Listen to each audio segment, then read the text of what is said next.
Started.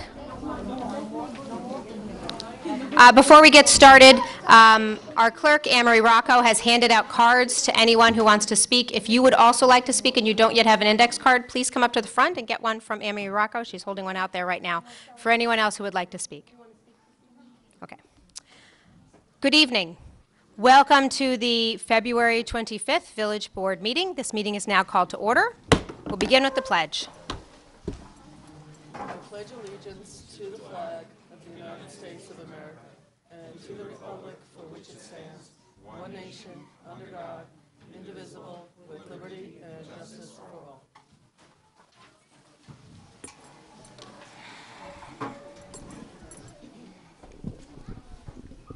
Trustee Bazemore? He's at the bathroom. Trustee Levin? Here. Trustee Herrera? Present. Trustee Gazada? Present. Mayor Garrity? Present. Trustee Bazemore? Yes, it looks like Trustee Bazemore will be joining us, so we can amend the attendance. Great. Should we move into mayor's? We'll begin with mayor's and trustees' announcements. Great. Well, I have one official announcement that is posted on this week's agenda. Although the appointments had been made verbally, we hadn't noted it in any public meeting yet. So I'm delighted to announce that we have returning and new members of the Ossining Arts Project. In fact, they are upstairs having a meeting right now. We are welcoming back to at least a second term 4 members whose terms will continue through December 31st, 2021. That's Jessica Irons, Alan Lutwin, Bradley Morrison, and Mike Risco. And we're very pleased to welcome new appointments that will expire at the end of 2020, Wendy Lamanck, Lindsay Francis, and Michael Morales. Welcome to all of them. Is there anybody else on the board who has any announcements to make this evening? Please, Trustee Herrera. Good evening, everyone. So just a reminder, it is still winter, as we see. It's just a little bit windier this week. If you are in need of shelter, Ossining does have the Emergency Shelter Partnership. It's very simple. If you're 18 years or older, you could meet every night, Monday through Sunday, in front of the Open Door Family Medical Center, where a staff member will meet you and either walk you or cab you or bus you to the location. This is very important. Currently, we have about 12 to 15 residents, and what happens upon your arrival is that you get a decent warm meal and some entertainment, depending where you go, and a warm place to stay overnight. In the morning, you're given, depending on the site, a hot breakfast and the opportunity to stay until 7 a.m. So anyone who needs of shelter, or if you are walking around town or you see anyone that is sleeping or has items, let us know. There are a lot of people who still don't know that this shelter exists in Ossining, and there's still a lot of stigma with the actual shelter. So if anyone knows of anyone who does not have a place to stay and they're kind of, should I wait? Oh, I don't know. I think we just thought, did we just lose him?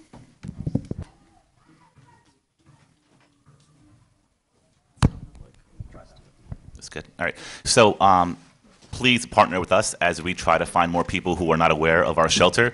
Some people may be scared or think that we request information. It's really open to any Ossining resident that's here. And that will also help us address the stigma about us really not addressing those who are temporarily homeless or in the position of being homeless. And then this is a partisan announcement, but everyone's invited. So this Thursday, the Westchester Young Democrats is hosting Young, Black, and Elected. It's part of the Black History Month commemoration that really goes into the life and story and legacy and what that means today for young Black leaders that have been elected at all levels of government throughout Westchester County, and it's featuring our very own Quantel Bazemore. And that's this Thursday at the Yonkers Riverfront Library, beginning at 7 p.m. It's a free event.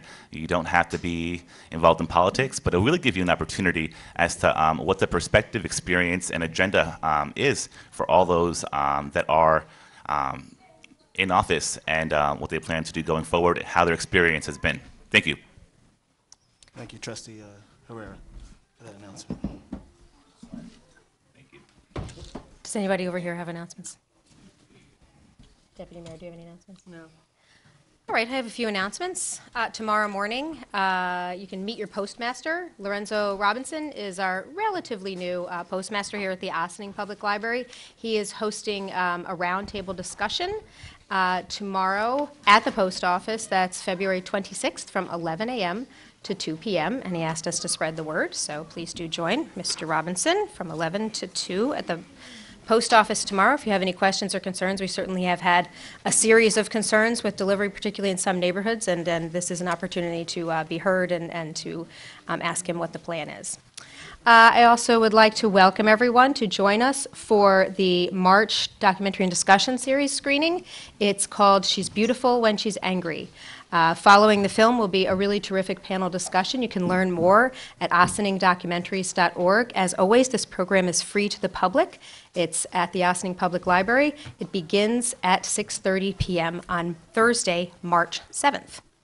And then just 2 days after that, you can come right back here to the Joseph G. Caputo Community Center for the Repair Cafe, which is organized by Green Ossining. The village does co-sponsor it, and we play host here at the community center, but it is organized and run all by volunteers. So if you have anything that is broken in your home, but it could be mended or fixed, if somebody just had the right expertise and tools, bring it on down, and they very likely are going to be able to help you. You can learn more at greenossining.org.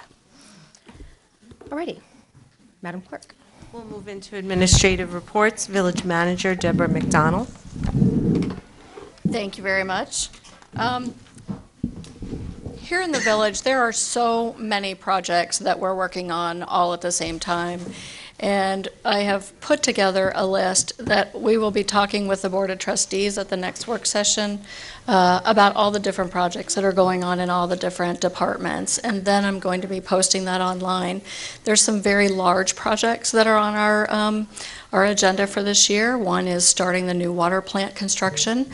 We do want to finish up the Broad Avenue or the Broad Street Bridge so that we can have the ability to walk under the arches again, and we are looking at starting some road projects that are going to be pretty significant. So this year, what I've told the board that I would do is be more transparent in all the different things that we're doing so that the community can be aware of all of our projects. And so we're going to start by posting them online this year. I'm pretty excited about that, and I think the discussion with the Board of Trustees is going to be very exciting because I'm hoping that we can prioritize the ones that we absolutely have to get done this year, and then looking forward, because I think that planning our future is the way to go, and thinking about projects next year and the year after are things that we should also be doing. So I'll be doing that. Right now it's really windy out there, and I think that we've been very, very blessed not to be impacted too greatly in our community. Let's just all keep our fingers crossed and hope that the wind dies down over the evening hours like they're predicting, and we get through this windstorm.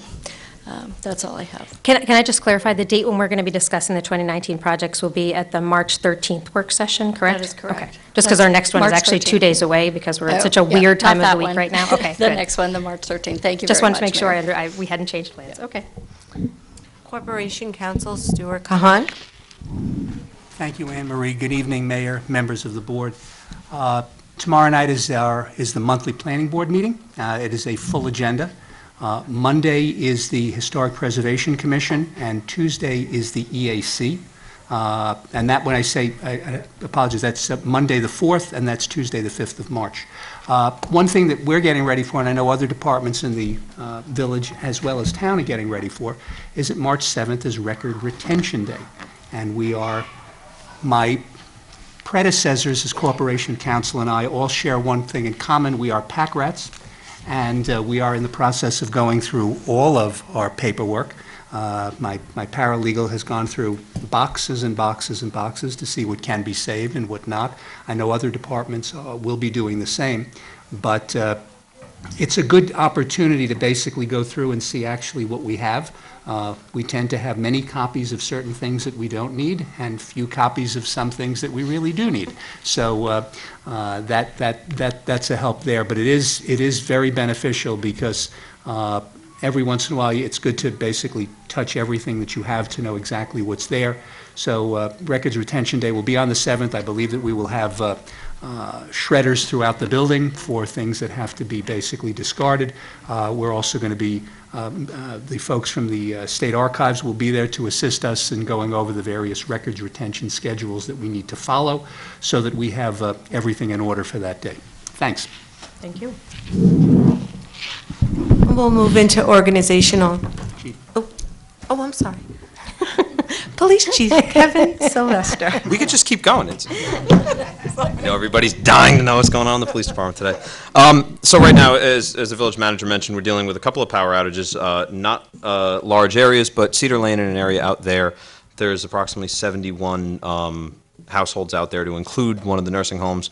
The good news is they're expected to be back online within the next 15 minutes. So Con Ed's been out there working for several hours. We're just about set with that one. We have one other individual power outage in the village, and that one's also being addressed, and all should be wrapped up relatively soon. Right now, our department's in the process of recertifying for CPR, first aid, legal updates, sexual harassment, and workplace violence. That's our monthly training going on. That'll be the month of February going into March in order to get everybody through that. And beyond that, we're looking forward to the summer, where we are deep in planning for a series of summer events. This year, very excited that our block party program will be expanding. We'll be partnering with the school district and a number of other organizations. So we're not quite ready to announce those dates and exactly what we're doing yet, but expect a number of events. And it appears that we may be almost on a weekly schedule this year for community events. So exciting stuff coming. Keep an eye on us for that. And we'll have more as we get to the warmer weather. Terrific. Now we'll move into organization announcements. Is there anyone here who wishes to address the board with any organization announcements? Right, so just to clarify, I imagine a lot of folks might be here because they'd like to discuss a resolution. This is an opportunity to speak for up to 2 minutes. If your organization has an event coming up and you just want to let the public know, you can join us now. Okay, not seeing anyone. Village board resolutions. Is there anyone here who wishes to address the board on any of the resolutions that are on the agenda this evening? And this would be what people, if you took an index card, if you were index card number 1, now is your time. And if you would like to comment on village board resolutions this evening, but you've not yet gotten an index card, the clerk has more index cards here. You can just come and get one from her, and then we'll call your number. Welcome. My name is Jacinda Moore. I'm a homeowner here in the village of Ossining and a supporter of Community Voices Heard. My wife and I have lived at 36 Eastern Avenue for 6 years. This is not the first time I've been at this microphone to speak in support of the Emergency Tenant Protection Act. As a homeowner, I feel it is my duty to speak out because the opponents of the ETPA claim they're doing this for me. They say that I must be against anything that helps my neighbors who rent. They try to scare me with some made-up numbers about taxes and then rush in to save me from the scary law. They say that this is a zero-sum game where helping tenants means hurting homeowners. So let me be 100% clear. I am a homeowner, and I support the Emergency Tenant Protection Act because I want to live in a village that values all of its residents, and I want the best for my neighbors. And who is my neighbor? People who live in apartments are my neighbors. People who are homeless are my neighbors. People who might have to move away if they can't afford the rent are my neighbors. I want my neighbors to be able to make a budget and know what the rent's going to be a year from now. I want my neighbors to know that if they have a problem, they can get it fixed, and nobody's going to punish them for speaking up. I want my neighbors to have a roof over their head that doesn't leak. I want my neighbors, all of my neighbors, to have heat and hot water and working toilets. ETPA, the law we have now, guarantees those things for hundreds of my neighbors. And it doesn't hurt me as a homeowner one bit. There's just no reason to get rid of it. Members of the board, I urge you again to keep the ETPA in place. It's the best tool that we have to protect people. Thank you.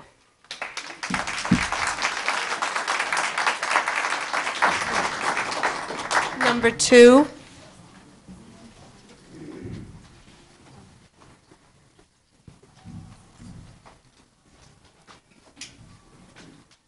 Good evening. I'm Jean Fallon, and I was pushed to speak this evening. I wasn't going to say anything tonight since it seems like words are not penetrating the hearts or the minds behind tonight's Proposal D. It reminds me of a country fair where games are played for any comers. The one I'm speaking of is a numbers game. Plus, minus equals 0. That game. It is really cynical.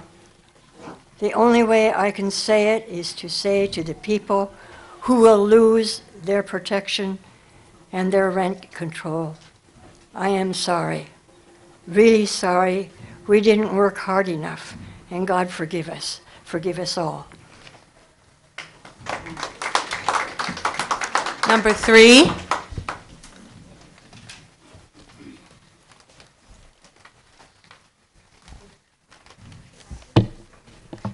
Hi, my name is Denise. I bring 60 signed paper. We represented the old families in Ossining who really are concerned about what's going on here. This town is the 75% of people do not have enough money to pay high rent. We're really concerned if they want to take care of the people from Ossining. What exactly do you want to do with the people in Ossining? My mother-in-law, she has lived here 50 years in Ossining. Her house or her place, her apartment is destroyed. No fixing, nothing, it's terrible. No heat sometimes. Her pension is not enough to pay the rent, even it's not enough to pay her medicine. And she is very scared to say something because she's scared that they're gonna throw it out and then she's gonna live in the street. So I definitely want to know, those people who are here, some people they are here, some people not, because they had to work 2 or 3 jobs to try to get the money to pay the rent. That's why they can be here in the meetings. So it's very sad. And this is the TPA that we want to keep, no a quick fix act that doesn't work in favor of the 1,200 families that TPA protect. Please, take care of the people in Ossining, because this is the real people that we have.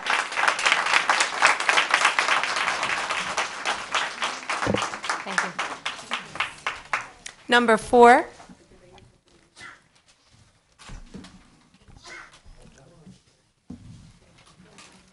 Number 4. She's coming. Oh, Sorry.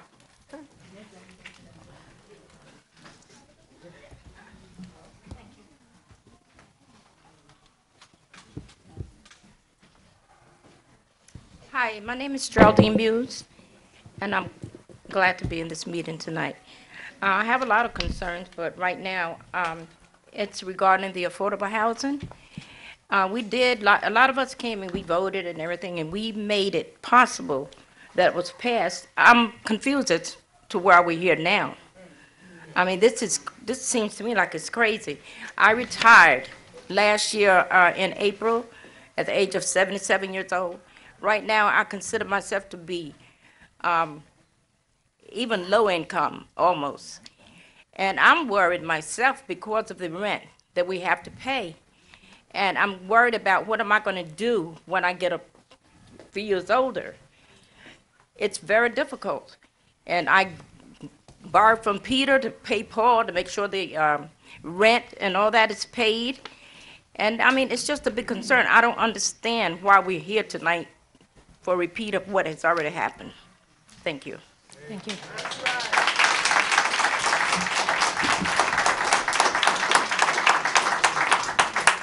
Number 5.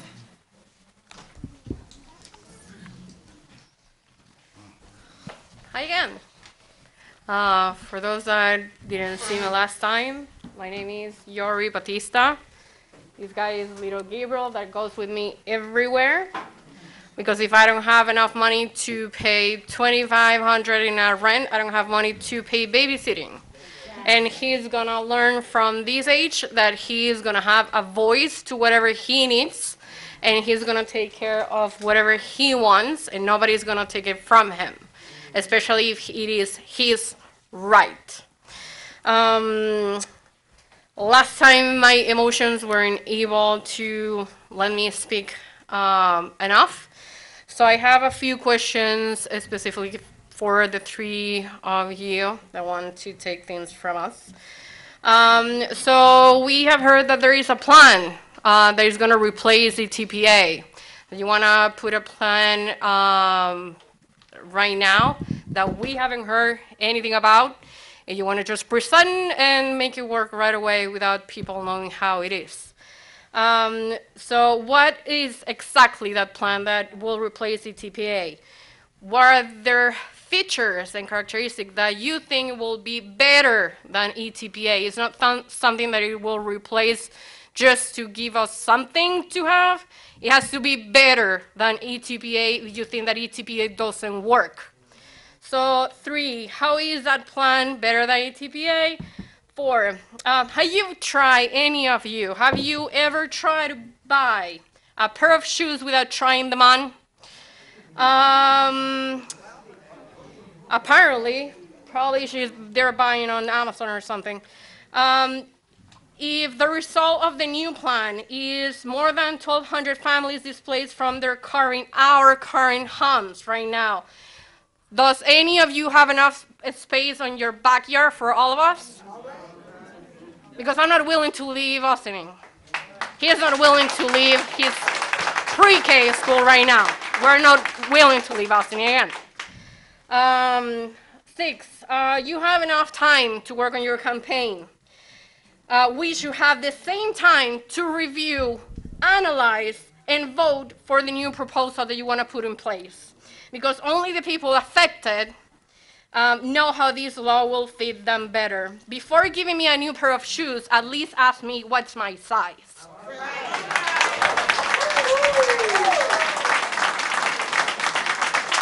Number 6.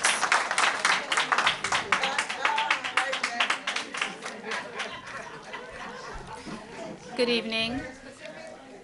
My name is Tamara Stewart.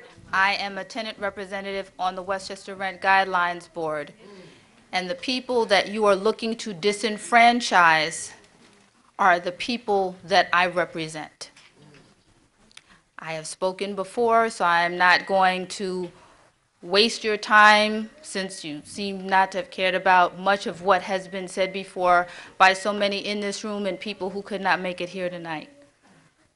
I have looked at the revised suggestion you have for eTPA that drastically cuts down on the number of tenants who are protected. And all I'm going to ask you this evening is to please reconsider keeping eTPA in place as it was passed, where it fully protects all of the families, 6 units or more, built before 1974. That is what's in the actual original statute. And give it a try before you decide that theoretically somebody who wrote a study said that they didn't think that it was going to work. That you give it a try before you decide, no, this cannot work. Thank you. Number 7.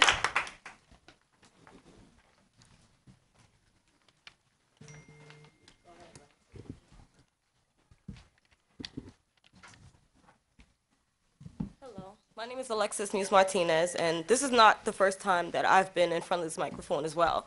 So the first thing I'm going to say is, to the board members, you guys may not be affected by this because you guys probably live in a big house on the hill somewhere. Unfortunately, we don't.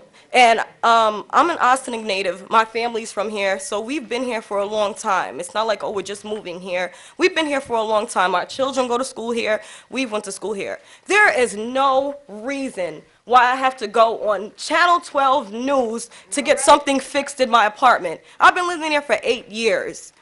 The person who actually interviewed me texted you. She called you. We didn't receive any feedback. A, I will say. B, I live in a 5-family house. Why is it legal that I have a tenant that's been living in this house for 16 years? This man was evicted as soon as the new owner bought the house. Matter of fact, all of the tenants except for me, he gave them eviction notices. Not only that, we have a single mother who's downstairs because she just divorced her husband. She has 3 kids. This man raised her rent from $1,350 to $2,000. How is this slipping through the cracks? I don't understand it. I mean, I went out with a stove and a fridge for 4 months, and they contacted the village multiple times. I have a stack of paperwork this high. And it's bad enough there are no apartments in Austin that are affordable. Let's be honest about that. It's ridiculous. It protects who? It protects none of us. It might protect you because, again, you don't live down here. So you can go and drive your little Tesla back to your house. We can't do that, unfortunately. It's unfair. I really don't understand it. I have 2 children. Why do I have to go on the news to get something fixed? It's 5 degrees. This man his whole window is cracked, and he has a 3-year-old kid. I don't get it. We're forgotten because we're on Spring Street, right? Something needs to be done. It does. I don't get it. I don't understand, to be honest, how you guys sleep at night, knowing that there's people who have no places to live, or they did go without heat. I'm one of them. So, like I said, if you can find it in your heart to do that, please. We want to do better, but how can we if we don't have any help?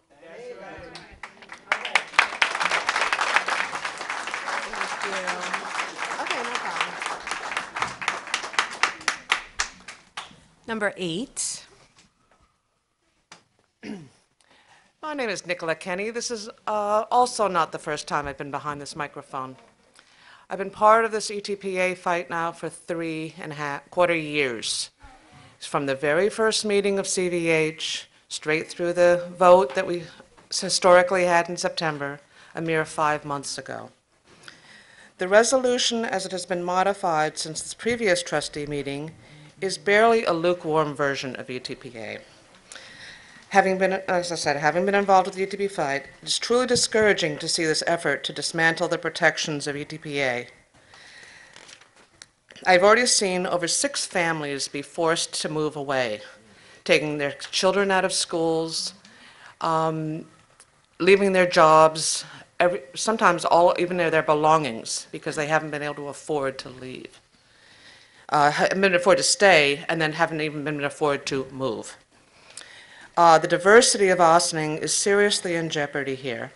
The faces of friends, family, and coworkers that we may lose in the future due to unregulated rents should be a serious concern of this board. Thank you.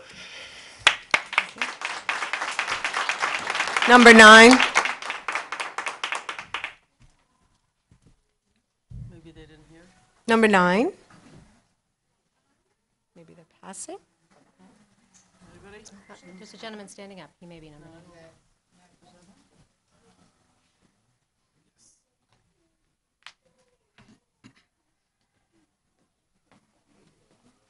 Good evening. My name is Christopher Gwynn. I actually rent from IFCA and charging me $14.69 for a studio. And they're telling me that it's a 1-bedroom, but my couch is like 2 feet away from my stove. It's not a 1-bedroom apartment, but they're telling me that it is, and I don't understand how anybody can just say, okay, this is what it is, then they go to the boarding or whatever it's called, they tell this guy, oh, it's a 1-bedroom apartment, and he signs off on it. I mean, it's illegal to just say that things are not what they are. And if I were to tell you something that was illegal, you'd hold me on it. But I can't hold them on it because it's just me. So I'm here to just ask that someone just look into these things, because we all need help. You need help. In whatever areas it might be, you need help. And you go to whatever it is and you get the help you need. You're who we need the help from. And you're who's supposed to help us. And like I say, Christopher Gwynn, apartment 1B in 24-26 Ann Street. It's a studio, and they telling me that it's a one-bedroom, and it's not. I got pictures to prove it. Appreciate your time. Thank you. Number 10.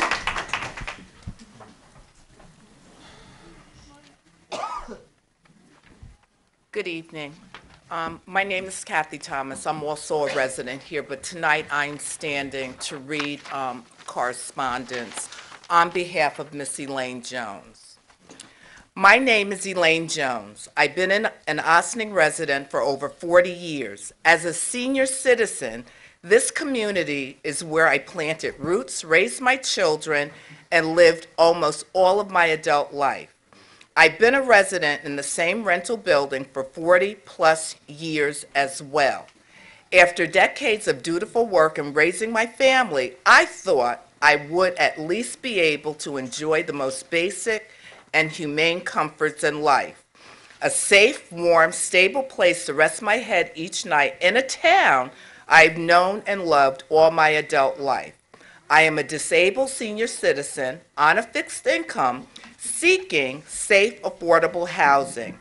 Have we really gotten to the place where that's too much to ask? Despite paying my rent on time each month, I found myself in back and forth legal battles with my landlord, pleading for long overdue repairs to my leaking bathroom toilet and my bathroom floor, which is now ruined because of this ongoing neglect, only to be met with threats from my landlord to have me evicted for daring to demand my apartment meets basic living standards. When ETPA was finally passed, I thought my long-fought struggle for safe, stable housing had finally reached a virtuous end. But unfortunately, instead of being home resting, enjoying my senior years and the most basic and humane comforts in life, I am here yet again. As I have been to every board meeting over the past several years. The difference now is that instead of fighting to get ETPA passed, I'm fighting not to have it ripped out of my hands through this repeal effort.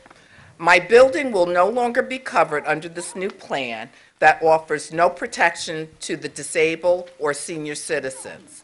Now I must continue to stand against my powerful landlord under the threat of eviction, who continues to neglect the repair of my apartment despite me paying rent. When will I be able to sleep well at night, just like the mayor and all those opposing ETPA have proudly stated that they do? And by the way, she indicates here that her landlord wants for nothing that he owns 15 buildings. Again, I'm standing here as a resident, and I'm ashamed of the three of you. Thank you. And they cut my phone wire. They cut my phone wire, and I was without a phone for a week. And now he wants to eliminate my building, and it's not right. It's disgusting. He don't want for nothing. It's disgusting. It's disgusting.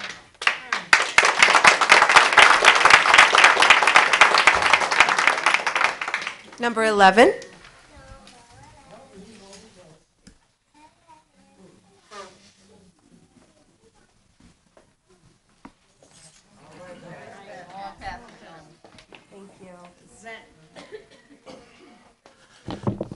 Good afternoon, good evening.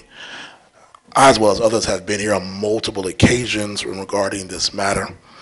As a board member also of IFCA, who has submitted a letter requesting that as a board, you all would not repeal ETPA, because we believe that you can have affordable housing development in Ossining and ETPA at the same time. I also stand today as a proud pastor of the Star Bethlehem Baptist Church, which many of my members are here on today again for multiple times. We're a congregation that has been a part of this village for 129 years. We're a pillar in this community.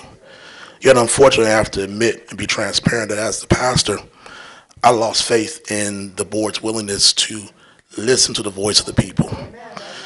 Galatians 6:9 says, "Let us not lose heart in doing good, for in due time we will reap if we do not grow weary." Honestly, it wasn't until yesterday at a sermon that was preached at my church by a guest pastor that I was compelled not to give up this fight. I canceled my deacon meeting, compelled and asked my congregation again to come to face our elected officials. Madam Mayor, village trustees, it is my prayer that you would do what you asked yourself to do. Back in January at a work session, I believe it was, Mayor Garrity, you stated that you wanted to create a commission or a committee to increase village participation in the political process.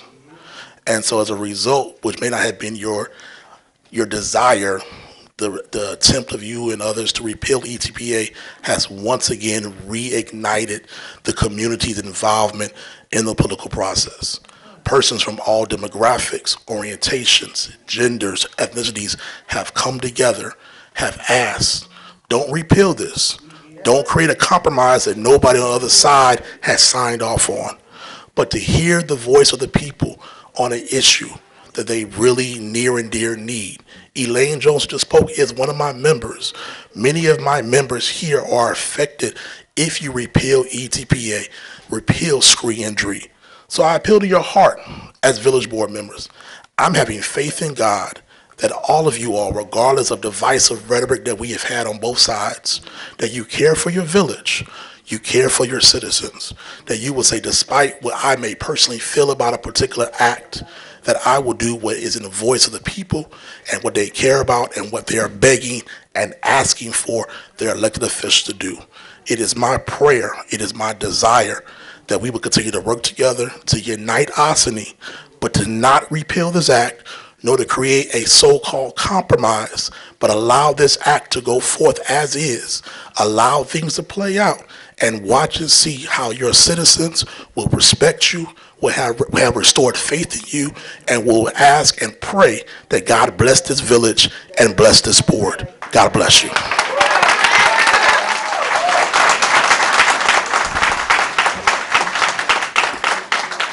Number 12.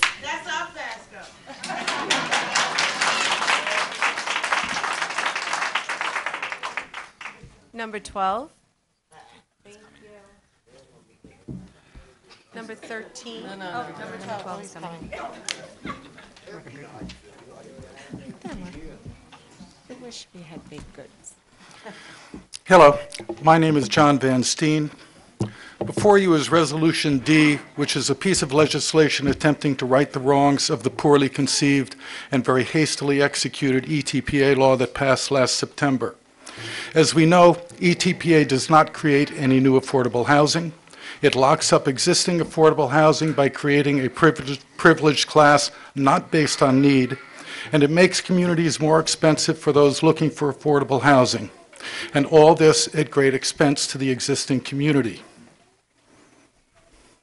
It's a poor choice for Ossining. Ossining is an affordable community when compared to others in Westchester. Yet Ossining needs an affordable housing program that works for the entire community.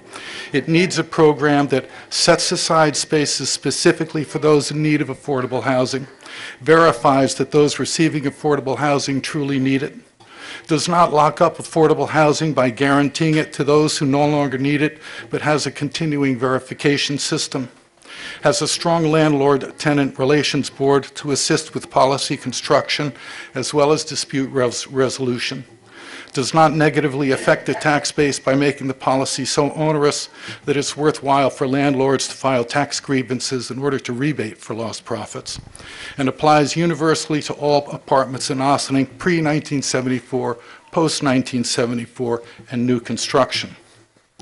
The current resolution before you reaches toward many of these goals, but falls short in many ways and overreaches in others. Make no mistake that a strong positive of the resolution realizes that the properties 20 and under would be crushed by the bureaucracy of ETPA and removes them from the affected class. However, negatives of the resolution as written are that it does not apply to all apartment buildings in Ossining. As it is designed with the 20% set aside, most of the properties, whether they opted for the Ossining class or to ETPA, would suffer enough of a profit loss that would enable them to file a tax grievance, resulting in harm to the rest of the tax base. And lastly, this last fall, you, the village board, examined Local Law 3, which was to provide a 20% set aside at 60% AMI for all new construction in Ossining. Upon examination of this law by your local land use boards, they felt uneasy with Ossining as a test case and requested that you find where else in the county these standards had been adopted and successfully applied. The downside of overreaching on new construction is that no new construction would take place, thus undermining any attempt to add affordable housing. The same process should apply here. An overreach could drive away many of the building owners to adopt ETPA, bringing all of the negatives listed above and none of the positives you desire. Upon the examination of your land use boards, you, as the board, did not act on Local Law 3. Why do you believe that more stringent guidelines should then apply to the pre-1974 buildings? Your best move is to reject ETPA entirely and adopt an Ossining-friendly Tenant Landlord Protection Act. Understanding that deadlines loom and clocks are ticking, you should pass your resolution and then amend it. Thank you. Thank you.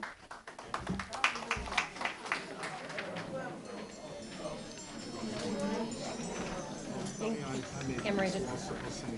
Oh, okay, no problem. Did more people, Nope, that was it. Okay. If you did not have a card but you would like to speak about any of the resolutions, please come forward. Thank you. Is there anybody else who would like to speak before we move into the village board resolutions? Okay, Madam Clerk. There were a number of points and that were brought up, and I imagine that a number of us would like to comment on it, but we'll wait till we get to that item in the agenda. Is everybody okay with that? Does anybody feel that we need to clarify anything at the moment, or can we move forward? All right, Madam Clerk. Okay, the first resolution, letter A, approval of minutes, February 6, 2019, regular meeting. Resolved that the Board of Trustees of the Village of Ossining hereby approves the minutes of the February 6, 2019, regular meeting as presented. Do I have a motion? So moved. Second. Comments on the board? I don't think this is working. Madam Clerk? All those in favor? Aye. Aye. Opposed?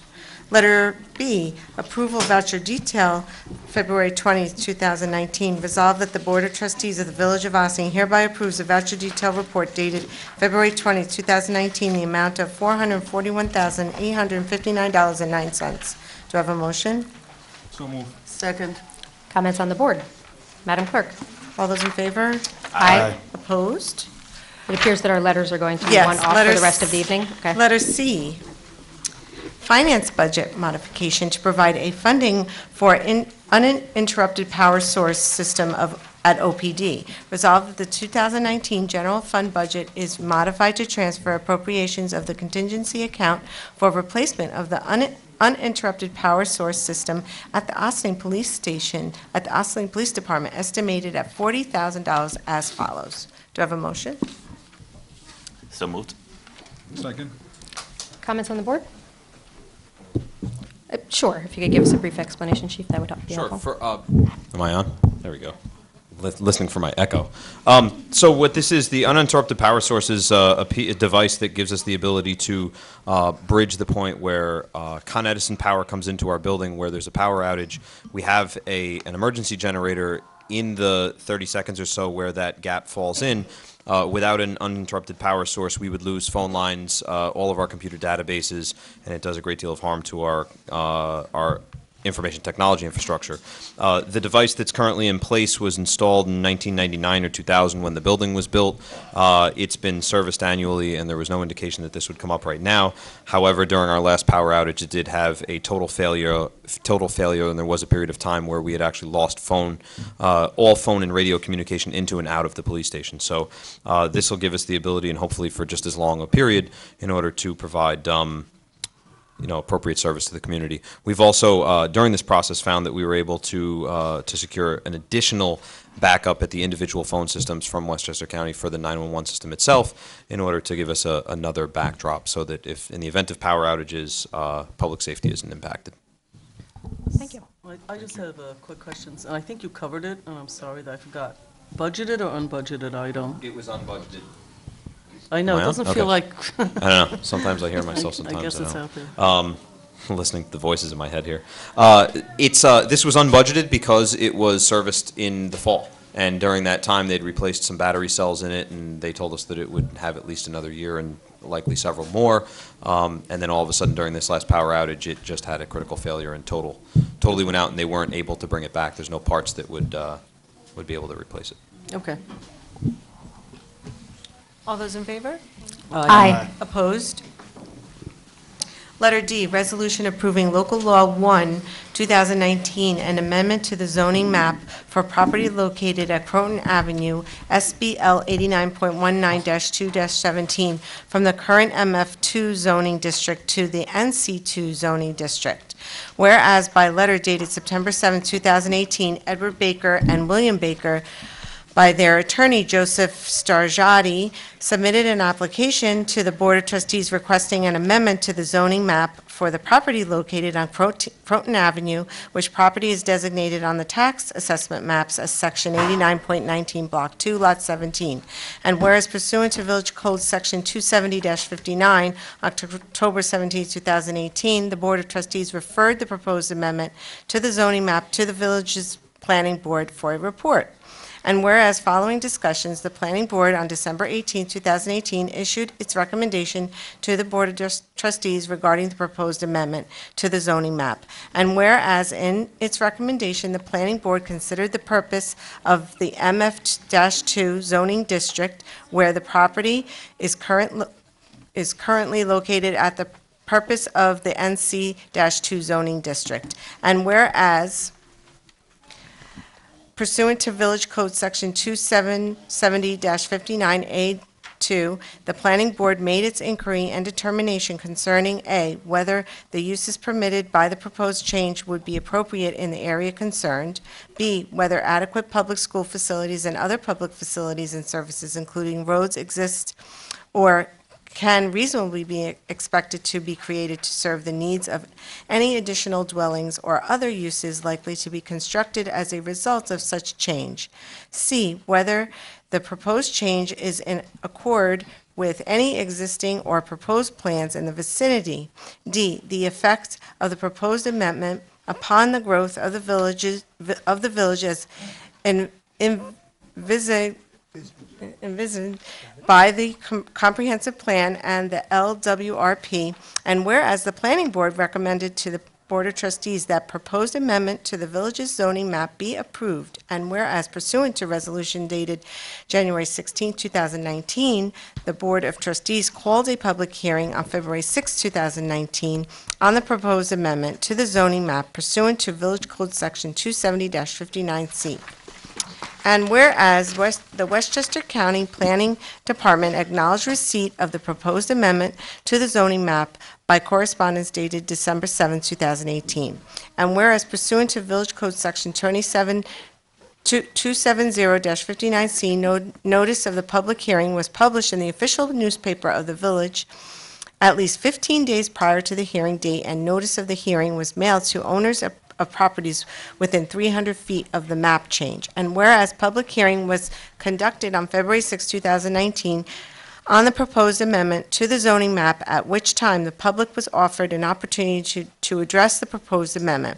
And whereas upon motion, the Board of Trustees voted to close the public hearing, now therefore be it resolved that the application by Edward Baker and William Baker, owners of property located in the Village of Ossining on Croton Avenue and identified on the tax assessment map as Section 89.19, Block 2, Lot 17, in the MF2 zoning district, to amend the zoning map of the Village of Ossining to move this parcel into the NC-2 zoning district, is granted and approved by Local Law 1, 2019, and be it further resolved that the zoning map of the Village of Ossining shall be amended to reflect the change approved herein, and be it further resolved that the amendment to the zoning map shall be filed pursuant to New York Village Law, Section 7-7065, and be it further resolved that Local 1, 2019 shall take effect upon the filing in the Office of the Secretary of State.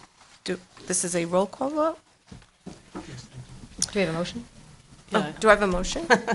So moved. Second.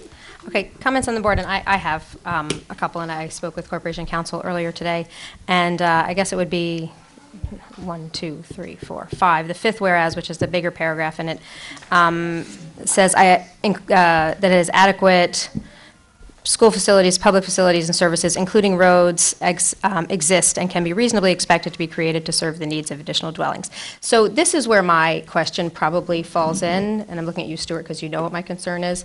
This property is on Croton Avenue. Its street frontage is between the Valvoline and the apartment buildings that are on Croton Avenue. And anybody who drives up Croton Avenue from Village Hall in the direction of Walgreens, you know what that intersection is. You're right across from the library there. My concern is the actual changing of the zoning map from the MF2 to the NC2 it's not a big deal. That's I think a reasonable text amendment. It's just my concern is how is that building, how are the people who live in that building going to access it? And I realize that is something that would be figured out in the site plan. My concern is it's really a tricky property, because the property right now with the current zoning regulations is the current zoning regulations make it very difficult for much of anything to be constructed there, which is the reason for the request for us to change the zoning regulations. The concern is I cannot envision, and maybe there's a traffic engineer that can come and explain it to me, how it is possible. How could we do a curb cut and an access in that location where right in between the Valvoline, which is a huge curb cut, and the apartment buildings that already exist there, which is already pretty tricky to get in and out anytime between 3:30 and 7 p.m. So I'm not comfortable creating a situation that I don't see as feasible. Even though we already have one that's not feasible, I'm not interested in creating another one and being actively creating one that I don't see a solution for. If I may just comment. Please. The planning board reviewed the traffic issues with the prior study and approved the site plan. So I do want to make that very clear to this board, that when the prior plan was before, and it was for residential at that location, that was approved. This would still have to go back to the planning board anyway, because it's going to be a new site plan and a new application.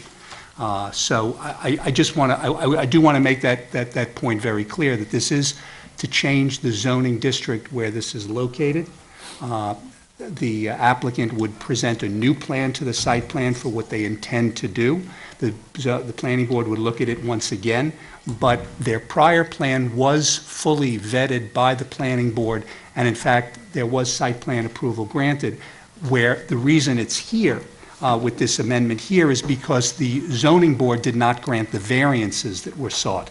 But the site plan approval was in fact granted by the planning board with regard to the prior project as it was then and is currently in the MF2 zone. This is a local law and it's a roll call vote, but it doesn't require supermajority, does it? It does not. Okay. So, I'm going to piggyback on what the mayor stated, and that was the reason why when they came in a work session, I had asked for a survey for me to actually visualize the access points on this property. Now, that being said, even though, as the steward mentioned, it was approved, but it was approved for residential. Now, if we change this to an NC2 zone, that means there's a commercial component. So traffic will be a lot heavier, or access will be a lot more often than as a residential. So if we do pass this, we have to keep that in mind, that now we are creating something different that actually wasn't there before, so to speak. And that's one of the things that I was looking into, if there was an easement or possibility of an easement, so they don't have to. But again, that's something that if this goes through, that's something that the owners will have to deal with it regarding the site plan approval. So correct. Stuart, for Yes. clarification again. We can vote on this resolution, change the zoning, but ultimately the planning board would have to approve the site plan. Correct, trustee Bazemore. And if they don't build anything. That would be accurate. They have to go through the planning board process for this entire project. Okay. Does anybody else have any questions or comments? All right. Roll call vote. Trustee Herrera? Aye. Trustee Levin? Aye. Trustee Gazada? Aye. Trustee Bazemore? Aye. Mayor Garrity? Nay. Okay. Letter E, resolution stating that the regulation of rents pursuant to the Emergency Tenant Protection Act resulting from the declaration of a housing emergency on September 5th, 2018 does not serve to completely abate the previously declared housing emergency, thereby removing one or more classes of accommodations from regulation. Whereas the Village of Ossining Board of Trustees on September 5th, 2018 approved a resolution which provided in part that on the basis of the housing vacancy rate analysis conducted by the Collective for Community, Culture, and Environment, which concluded that the vacancy rate for multifamily buildings containing 6 or more units, which buildings were completed prior to January 1st, 1974, was 3.06%, which is less than the 5% vacancy rate established in New York Unconsolidated Laws, Section 8623A. The Board of Trustees of the Village of Ossining declares that an emergency exists as set forth in the Emergency Tenant Protection Act.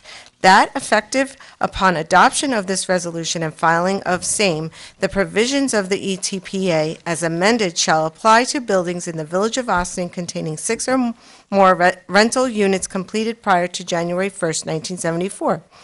That the provisions of this resolution shall continue in full force and effect until the Board of Trustees of the Village of Ossining declares by resolution that the aforementioned emergency is at an end in accord with New York Unconsolidated Laws, Section 8623B. Whereas the Board of Trustees on January 16, 2019 approved a resolution calling for a public hearing on February 6, 2019 to provide the public an opportunity for public comment pursuant to New York Unconsolidated Laws, Section 8623B, as to consideration of a resolution that the housing emergency declared by the Board of Trustees on September 5, 2018 in either wholly or partially abated, or that the regulation of rents pursuant to the Emergency Tenant Protection Act does not serve to abate the previously declared housing emergency, and that as a result, the previously declared housing emergency is at an end, and the provisions of the Emergency Tenant Protection Act shall no longer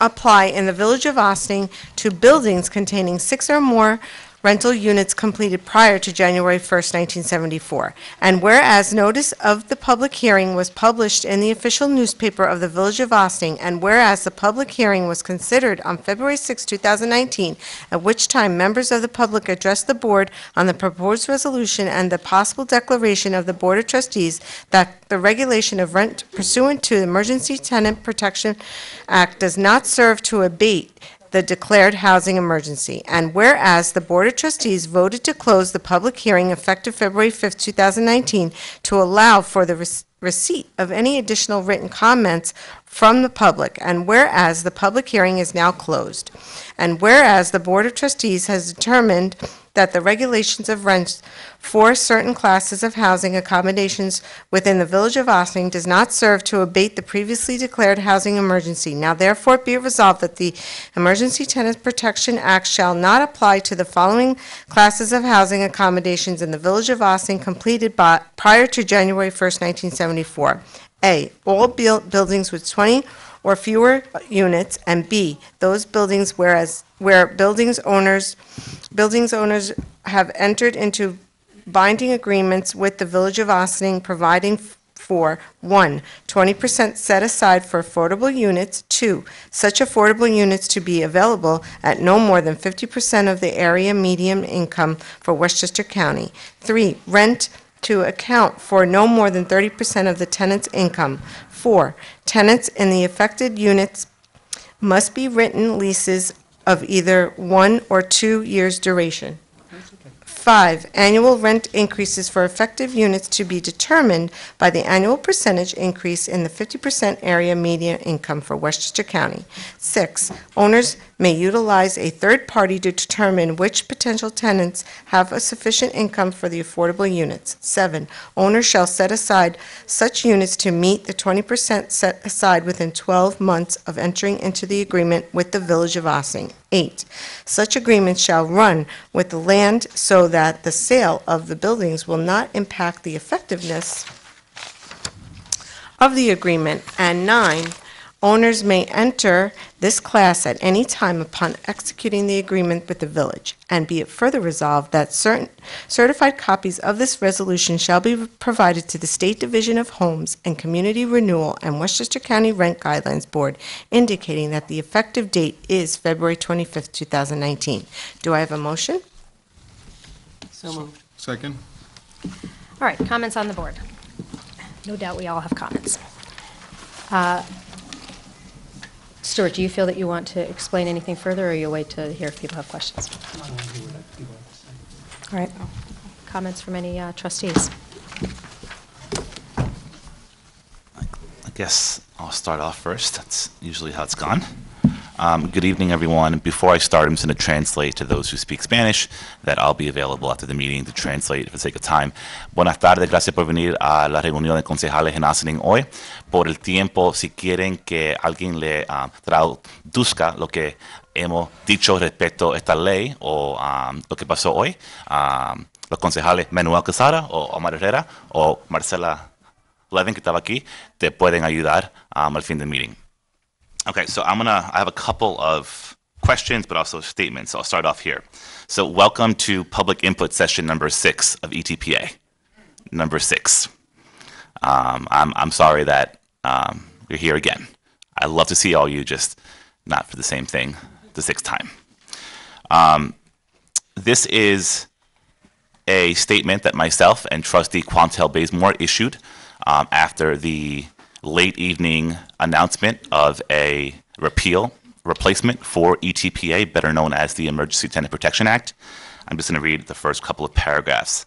And I'll explain why we titled it what we titled it. So, Ossining Mayor Garrity and Trustees Rika Levin and Manuel Quesada's ETPA repeal and last-minute replacement is not a compromise, but deception.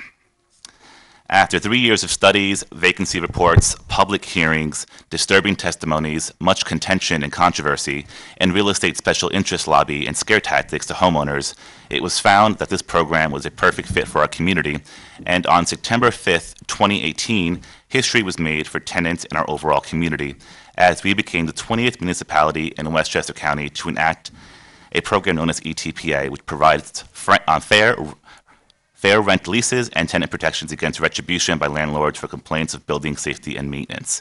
In addition, ETPA provides accountability oversight on a state level with legal protections to over 1,500 families.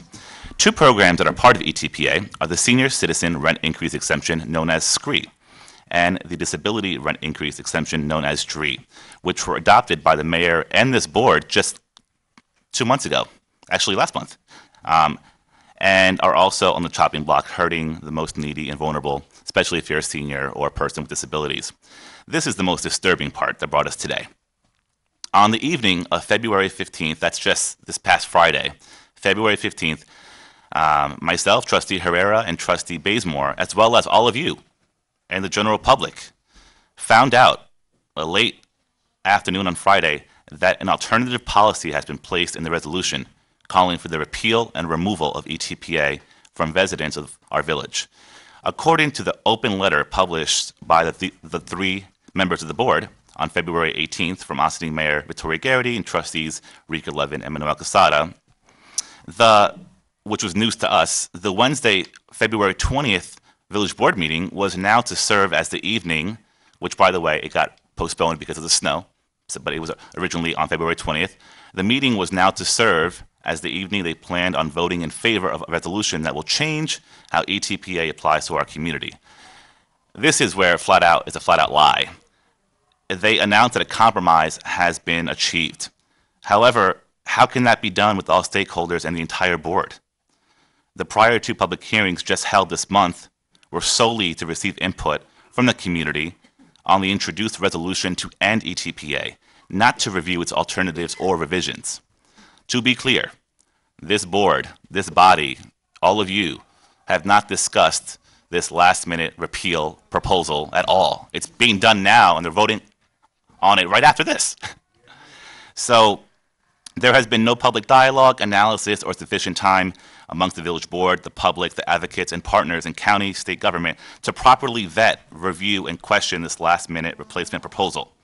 Stuart Kahan, the village's corporation counsel, never informed the entire board that a request was made to him from Mayor Garrity behind closed doors to write a replacement policy for how ETPA will function in the village. A draft was never made available for anyone's review, not even us two on the board, trustees Herrera and Bazemore. The village's local housing partner, IFCA, who just asked last week in a letter, requested the board that ETPA not be repealed at all. And it was evident, despite the misleading paragraph in their open letter, that they were not consulted in this due to the questions that were raised by Karen DeTore, the IFCA's executive director to Corporation Counsel, about how this program would even operate. There's a whole list of questions, so I'm not going to waste your time in reading what they are. In addition, we've heard from many county and state partners. Unfortunately, their input has been ignored.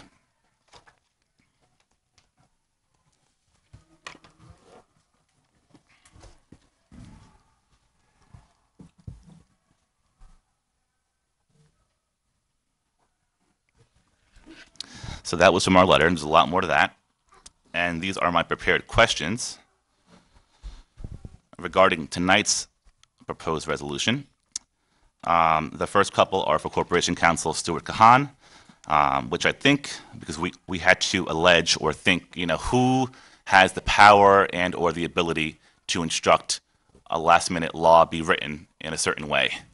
And that would be the mayor or a trustee or the majority of the board, right? So the question was, who instructed you to write this new proposal and add it as an addition within the repeal resolution being voted on tonight?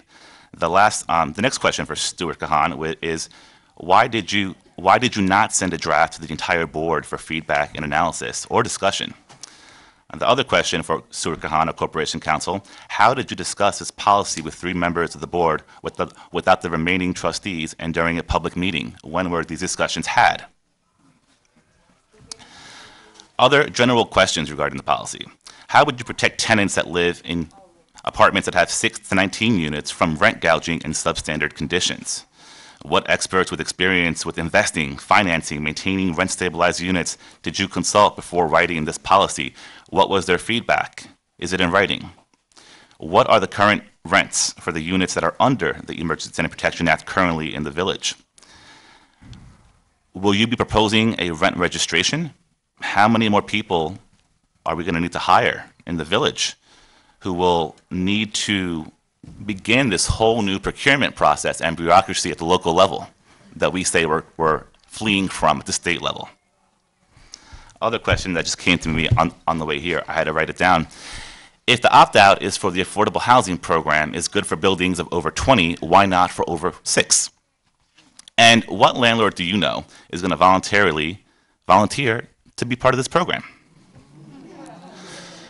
Especially if the business of being a landlord is to comply with the basic operations of what it means to rent, right? So quality housing, the collection of rents, paying taxes, maintenance, fair leases, that's just part of the business of what you do. So if you're doing that and you have a good landlord, they're going to say, I already do that. I don't have to volunteer for a program that has all this local new bureaucracy that's going to tell me what to do and how to do it, and which is kind of what's in the new ETPA program in Ossining. That's all I had prepared. Now I'll just kind of finish because I know my colleagues want to add on to this. It's amazing to me that the county added money so they can study the effects of ETPA countywide as part of their county housing needs assessment. And mainly that was because of the contentious, controversial 3-year-long battle of ETPA and Ossining. So in a way, it's kind of great that our local case here was so disturbing and alarming, and there was so much rhetoric around rent stabilization in Westchester that the county actually was like, you know what, we need to study this countywide. So thank you, Ossining.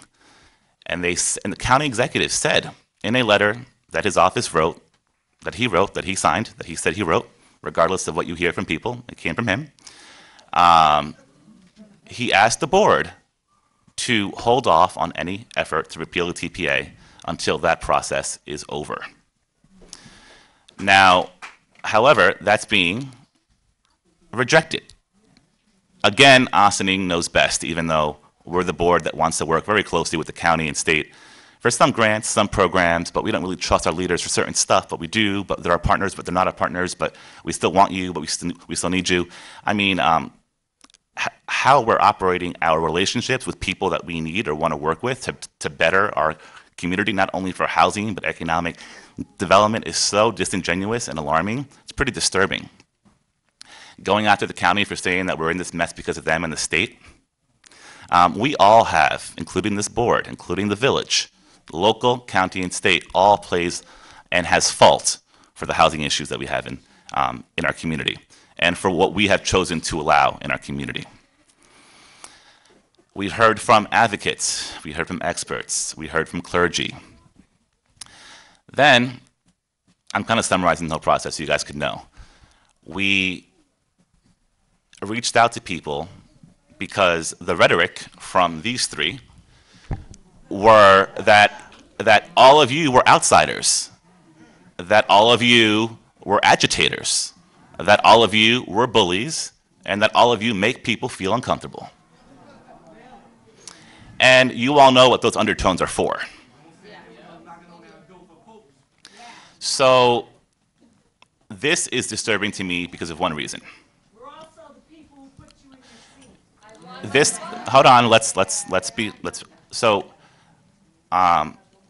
you know, and a lot of the, you know, Democratic elected leaders said it best in their phone calls to us and meetings throughout Indivisibles this past weekend. It's creating a warfare, a class warfare in the village. And that's kind of what you have now, right? You have homeowners and then you have renters, right? When in reality, it's homeowners and renters. I've been told to my face, by, if you knew who they were, it'd kill you. Omar, renters are not homeowners because they don't pay taxes. Okay? And if you can't afford to live here anymore, you should go. And that was more on the political side. So if I'm up here and I'm saying all these remarks, it's because I've lived it, I've experienced it, I have it in emails, we have it at meetings, they're recorded, we could back all this up.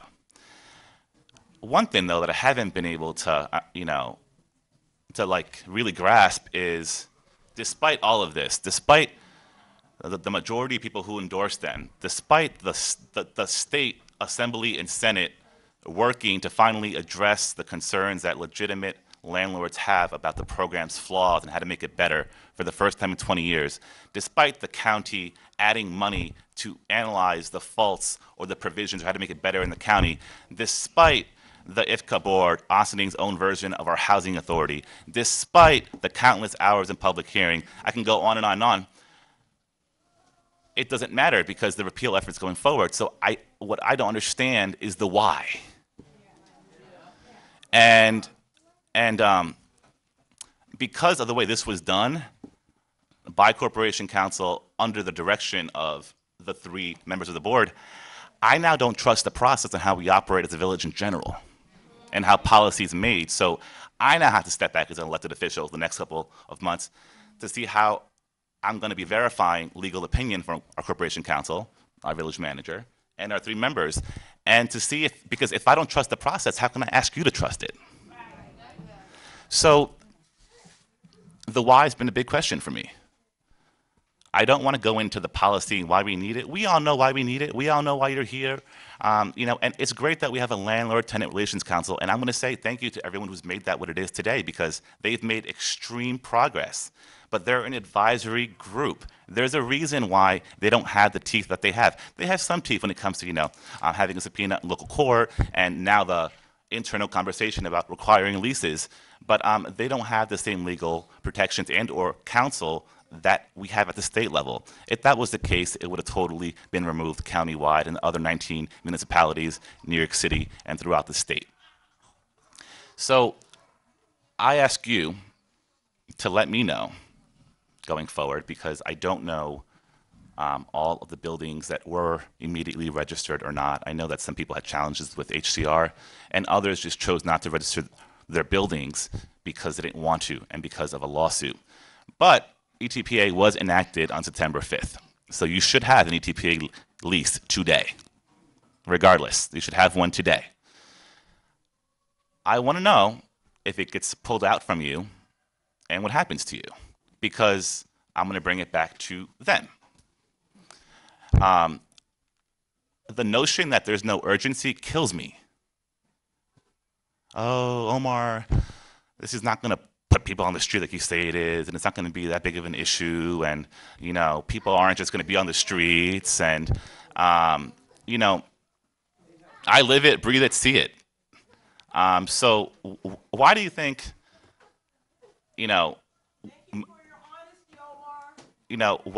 why do you think me and Trustee Quantel Bazemore were like, you know what, this may be political suicide, right? But honestly, what's happening here has caught the attentions and hearts statewide, and mostly of all Democrats statewide. And, well, yes, true Democrats. But I can't, starting this Wednesday, where we're talking about more housing, I can't just go on willy-nilly on Wednesday after this vote and say, we lost, sorry guys. No, that's when it starts again. And that's where I need you guys, and that's where I need you guys to partner with me as we partner with everyone that has come out county, statewide, and ask for some intervention here, because clearly we have a system that is not really following the people's will and or process. I'm more perturbed that I'm voting on something that we haven't even discussed as a board for a proposed policy. I don't even know how it operates. The village manager hasn't explained what the procedures will be, how the registration will be, how the verification will be. And I'm pretty sure that my colleague has more questions. There are so many questions about what's being proposed. And guess what? Guess when it goes into effect? Today. So,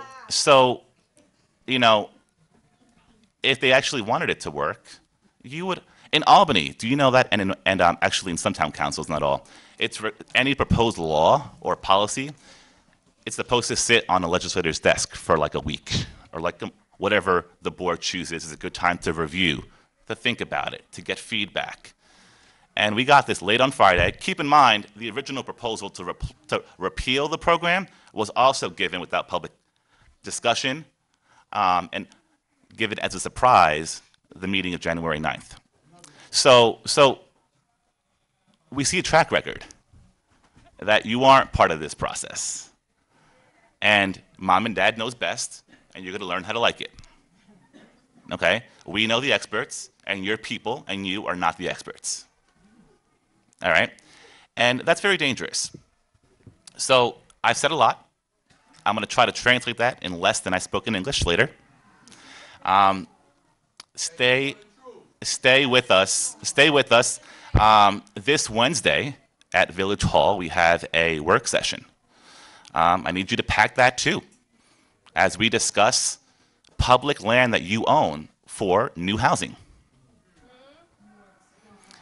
And I want you to be part of that process. Because look around. Look around this room right now. Look around, seriously. This is not the crowd, nor the people, nor the neighborhoods that you see at the majority of our functions or operations or meetings. You're here because you had two trustees and some awesome community organizers and some awesome local clergy and some awesome homeowners reach out to you. So with that, thank you for your time and stay tuned.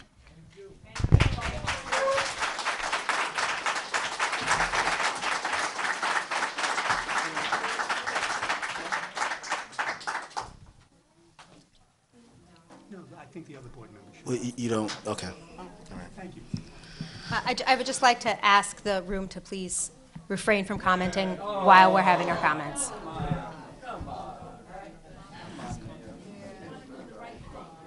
Please be respectful. Please allow the Board of Trustees to have their comment time. Trustee Bazemore, did you want to speak? So a couple of questions that I have is, one, what data supports the 20% set aside at the 50% area median income? Now, typically, if we were talking about an inclusionary zoning policy, that's something I would be for when it comes to new construction. But my concern is that does the village actually have the rents registered? Because if you don't, and there happens to be rent that is under the 50% area median income, what you're effectively doing is you're asking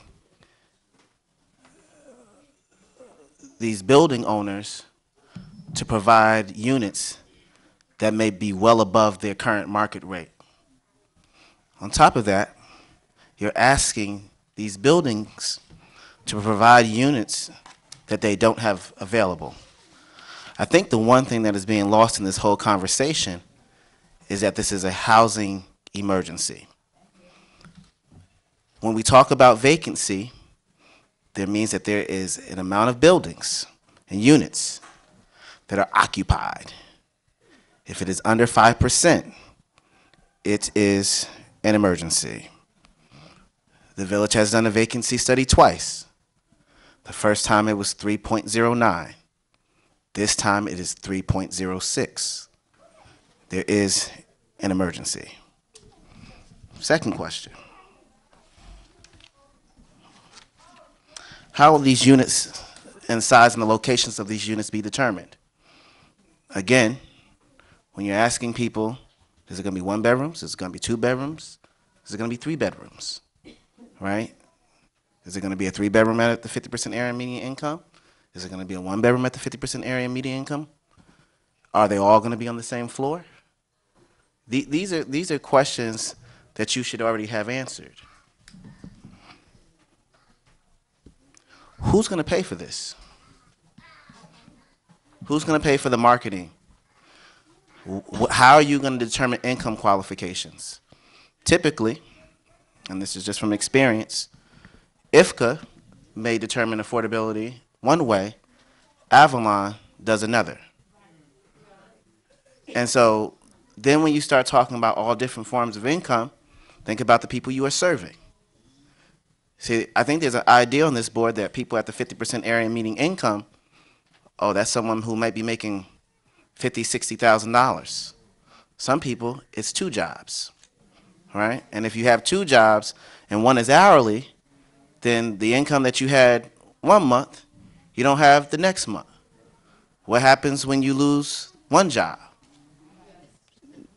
So you can't cook up policies in the middle of the night just because you said that you've been to a couple of trainings. It doesn't make sense. How will you prevent landlords from artificially raising their rents on the remaining tenants, which buildings choose to participate in the program? There's been a lot of conversation about, oh, this is a program that is for, there are people who get this benefit. First of all, I'm going to reject such language. It's not a benefit, it's a protection. You have to be, if you make this amount of money, or if you make $60,000, you don't deserve to be protected. But if you make 59, you deserve to be protected. That's nonsense. Doesn't make sense. And so if someone selects your 20% and then everybody else gets rent increases, then what? That's why it's building-wide and not quote-unquote people-wide, or whatever kind of language they chose to use. How did you determine that this proposal was feasible when there's a current housing emergency? That's for the board, the three members who've actually looked this up. If you have a problem with bureaucracy, why are you an elected official? And I want to explain that. If you happen to be a person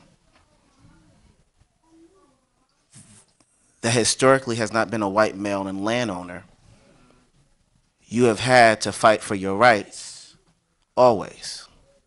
There's no question in this society that there's an income gap. So if you're African American, you look to government to protect you. Because in this country, you are still fighting to be American. If you're an immigrant, you are still fighting to be American. If you're a woman, you're still fighting for equal pay. So when you don't believe in bureaucracy, but you're in government, to me that means you don't believe in protecting everybody. Look at this room. There's a certain color of this room, right?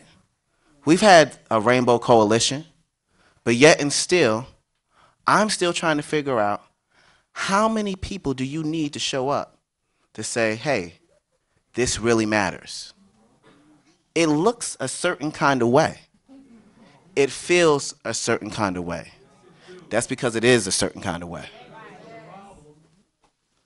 This is the worst policy since urban renewal. I'm looking around this room. People live through this stuff. Oh, downtown.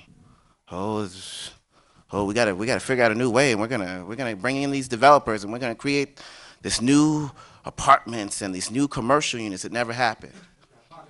Got parking lots.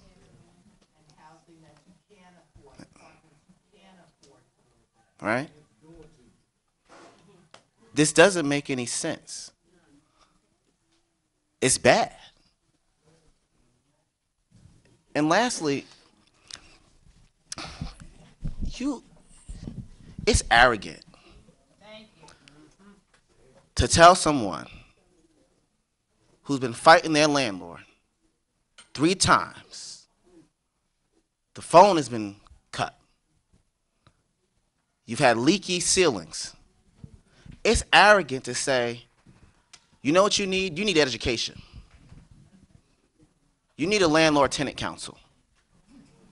You've been to court already. You've been to court. You don't need the landlord-tenant council. You don't need education. You already had your lawyer. What you need is ETPA. Point blank. That's what you need. And as I look around this room, there are people who are homeowners here today. But they still showed up. There are people who live in senior housing, but they still showed up. There are people who live in units that are not affected by this, but they still showed up. Why? Because it's not right. It's not right. This is a problem.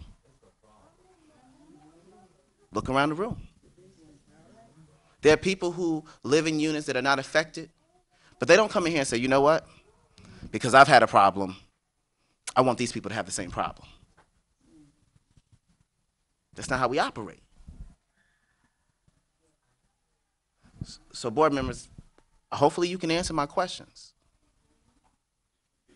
But clearly, if you're poor, you don't matter. Right? If you're poor, you don't matter in this town. If you don't donate to nobody's campaign funds, you don't matter.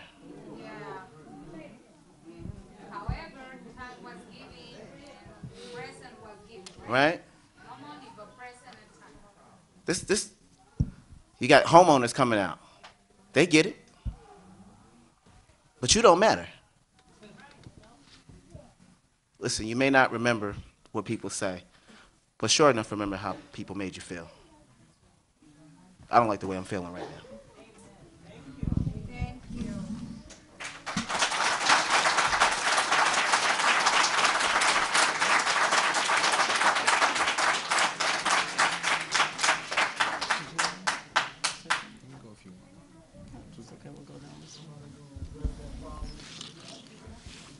Thank you. I wasn't part of the board when this resolution came about last year. I was sitting where you guys were in a different room. And I was also on the work session before that, where 3 members of this board made the decision without a conversation or a dialogue between themselves.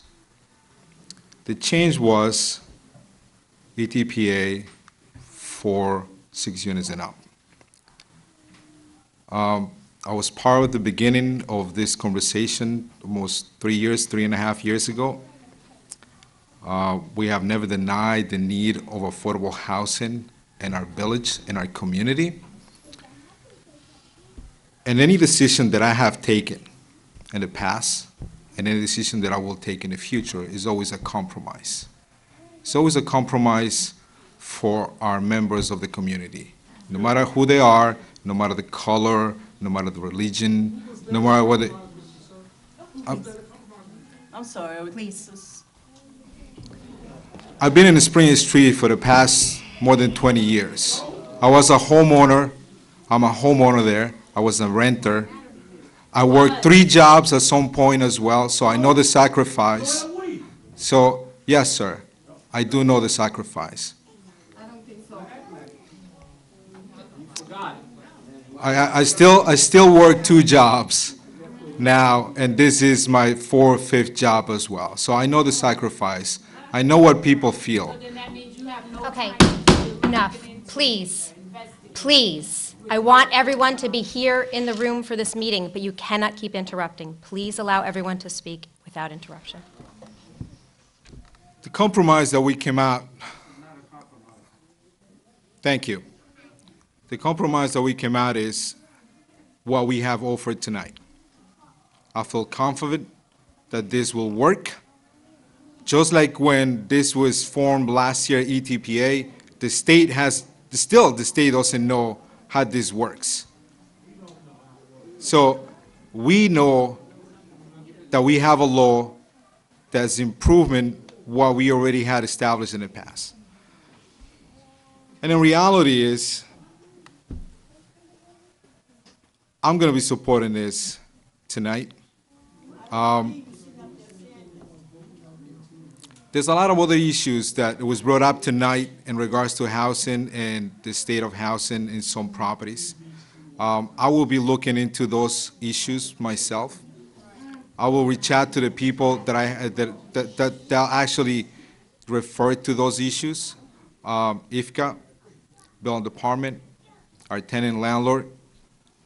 And there's a lot of stuff that we can do as a board.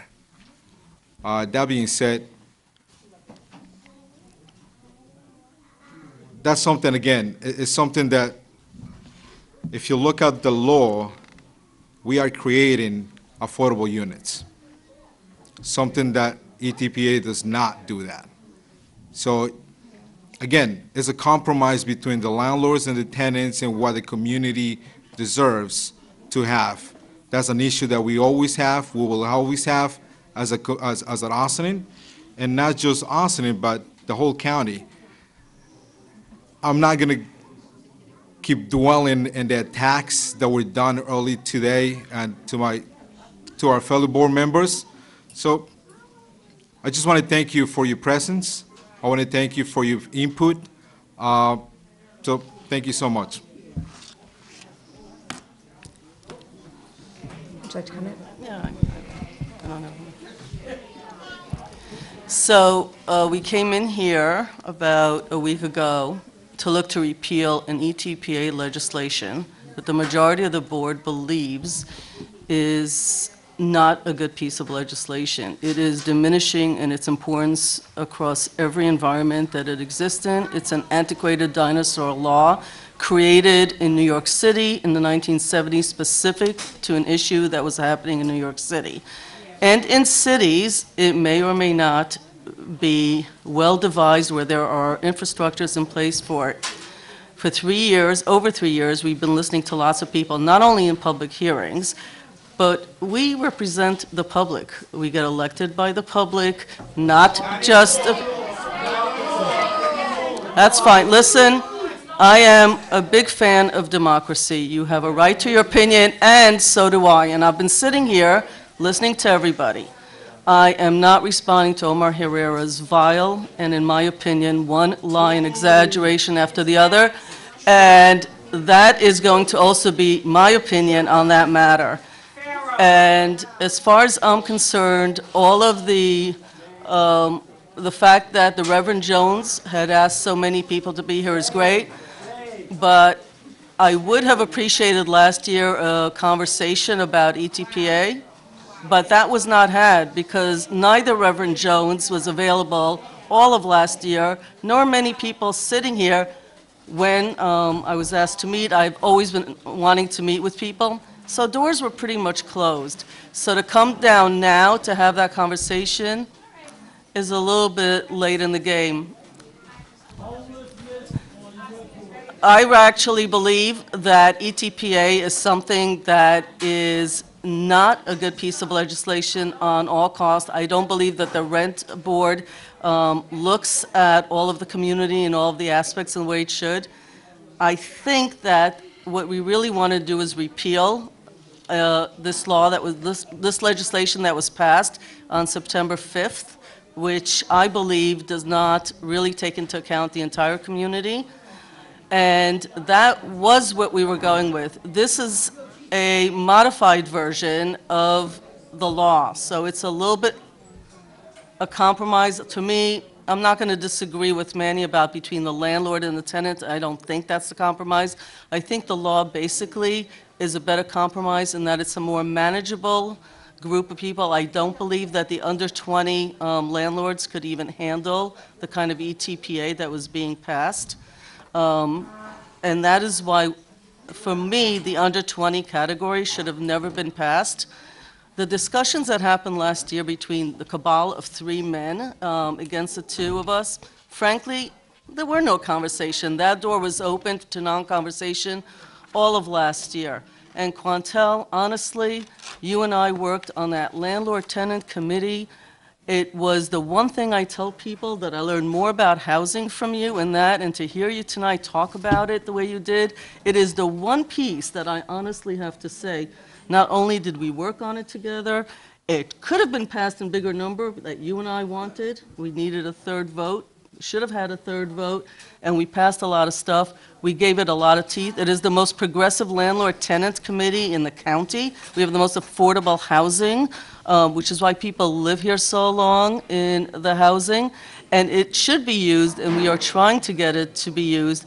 So that, personally, out of all of the stuff that I've been hearing tonight, and it is just a load of stuff, I have to say that personally, out of all the stuff, that's the most disappointing, because that area is actually seen by the empirical study that you, Quantel, wanted us to have, that you convinced the board we need to stop looking at all the passions, but actually have an empirical study done. You introduced Kevin Dwarka into this, and because what he drew on did not agree with what you wanted or thought would happen, now all of a sudden, everybody's a villain in this game. Every institution's a villain. And lastly, I did speak to both the folks in the county, not all of them.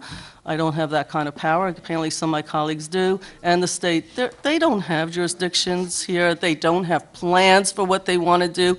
They are looking at a study. And I said a week ago, I said it last year, I'll say it over and over again. If the county ever comes up with a workable plan that makes sense with who pays for it and how it gets done, Ossining will be the first one to jump on it, but they aren't doing that yet. They're only at a study, and from what I heard today, that's really all they're doing. It's another study. We have lots of studies. I happen to think the fact that this village took on a study when it did was far ahead of most, and the things that we do is so far ahead. But there are more than just the people sitting here. There are over 25,000 people in this village that we represent, and I believe that every trustee, every one of us, without a question, has the same desire to do the best thing for this village. How we get there is where we have become really split. Last year 3-2, and this year 3-2. And I have to tell you that I thought that this would be a way, not between landlord and tenant, because That's not what this is for me. What this is for me is for the community to have ETPA, have the door open, give people an option, repeal it from the lower form, which is under the 20 unit, really 19 and under, because it is so onerous for those mom and pop landlords to deal with.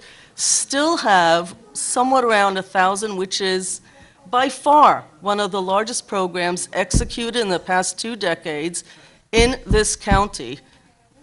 And let me say that there isn't one village, there isn't one town, there isn't one city that has accepted ETPA that has grown it, okay?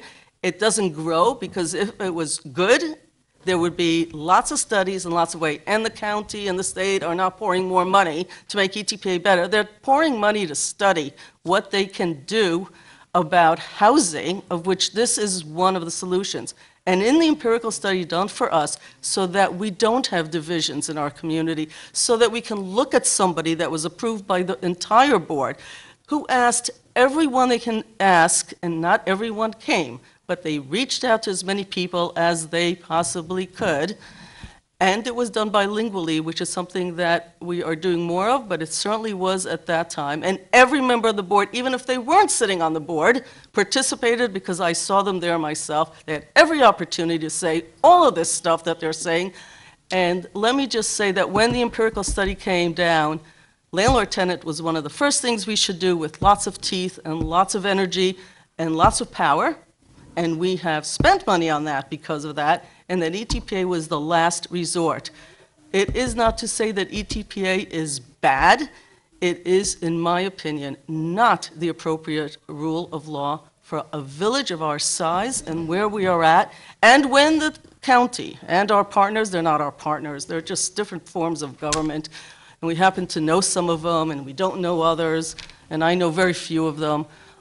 When they come up, or when our friends in Peekskill come up with a better plan, and when White Plains comes up with a plan for the county, I am happy to do that. Now, we are keeping the door open and having ETPA to some extent, and repealing it on another extent.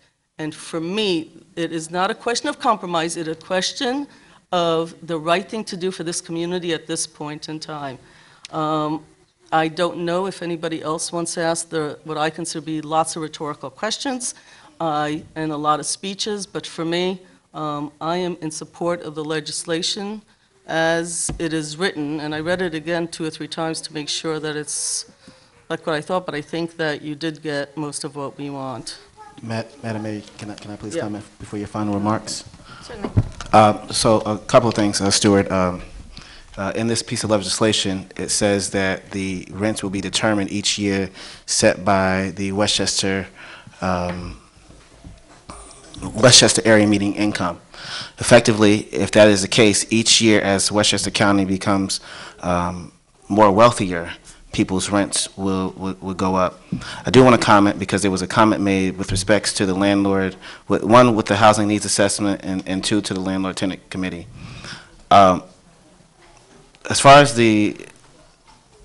for those of you who haven't been here really long enough, there was a push for ETPA long ago, right? There was a couple of trustees, and so it was very clear to people what they wanted. We were in a meeting, me and Karen Dettori, we happened to be at one of our PACE land use, and then the idea came, let's do a housing needs assessment, right? So we did the housing needs assessment. But as my colleague Rika Levin mentioned, you try to get people out, but if you don't come out, if you're not at the table, you're the meal on the table. 80% of the people who actually participated in our housing needs assessment were homeowners. There's no way in the world that ETPA would ever have risen to any level beside number 8.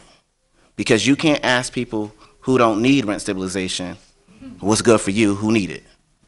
That's clear. So let this be a lesson that going forward, if you are not in the room or you're not at the table, you will be a meal on the table. And yes, I worked on the landlord-tenant council, right? Because I realized I couldn't get what I came for. But if people continue to come out to these meetings and say this is what's needed, then you need to do it. I don't know what you're going to do about Missy Lane. That's probably going to be your first casualty. And you don't even care. All right? And so, and let me say this. See, this is the dangerous part about compromise. I would never compromise on segregation. But you would. You would. You saying this, oh, it's not about poor people, it's not a color thing. If you know anything about income inequality in this country and people who typically rent, this is easy. Your housing needs assessment says that rent stabilization is the one policy that guarantees that people are not gentrified out their neighborhood, particularly people of color. So if you're going to ask me, am I going to preserve people of color who typically live in these buildings, or am I going to work on transportation? I'm going to say I'm going to preserve this community. I'm not going to say, oh, I need to work on transportation first. I need to work on inclusionary zoning first. Because this village builds new housing in the communities where people of color lie. So you can say what you want to say, but you sent a clear message. What are you going to do for the woman in the back? Nothing. She went to court already. You're not going to do nothing. So you can sit up here all day, talk about a compromise. This ain't no compromise. This is trash. That's what it is. I don't even know what kind of ratio I have to figure out where you have to organize a group of people to really say, hey, this really matters. People are leaving here today not wanting to participate in government. It's always been said, come out, come out. You don't come out. Then you come out and you get nothing. This ain't no compromise. You don't even know what you're doing. You have no idea. That's it. You can speak, man. Is there anybody else who would like to comment? Yeah, I just want to make it crystal clear that last year when we discussed, when we reintroduced, because we have to remember that ETPA was brought up numerous times, study was done, public hearings were done, and then it was tabled. Okay, then it was reintroduced again, right? We did have a discussion about the number of units that should be within ETPA. And it fluctuated between the entire board, but that discussion was done at meetings.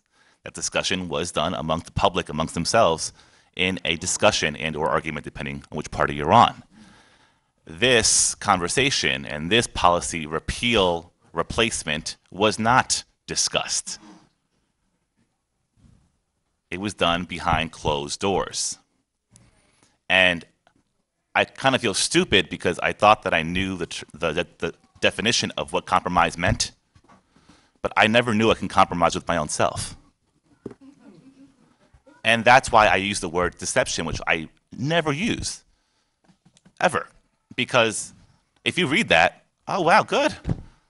The agitator CVH folks that don't live here according to them, and the renters and trustees Herrera and Omar, you know, thanks to Trustee Levin and Mayor Garrity and Trustee Manuel Quesada, they reached out the aisle and they worked together and have a compromise.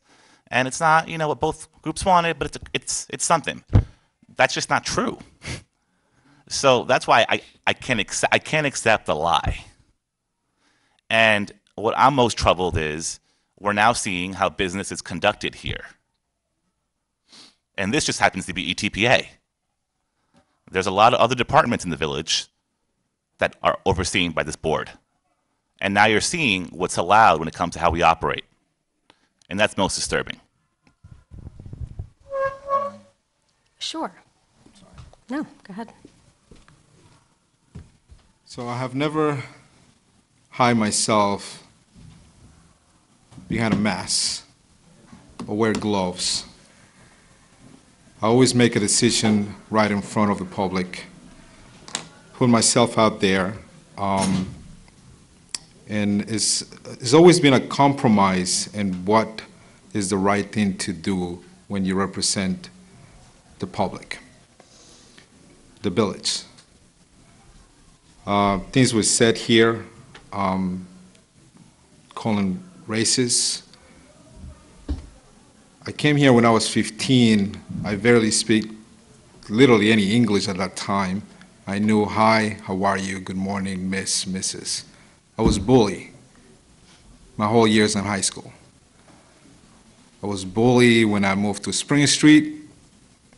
I learned how to deal with it, and I succeeded in a lot of different ways. So being racist is not part of who I am. I embrace every single person that I represent. It's interesting that colleagues here in the board accused of having back deals being made. I wanted to apologize to Stuart Kahan for some remarks that were done early in the meeting. That's not how we operate. Pointing fingers to staff is not how we operate. Things that we have any board member on these chairs do is to better the public, as it was mentioned before. This is something, again, that I support, that I believe that it will help our community.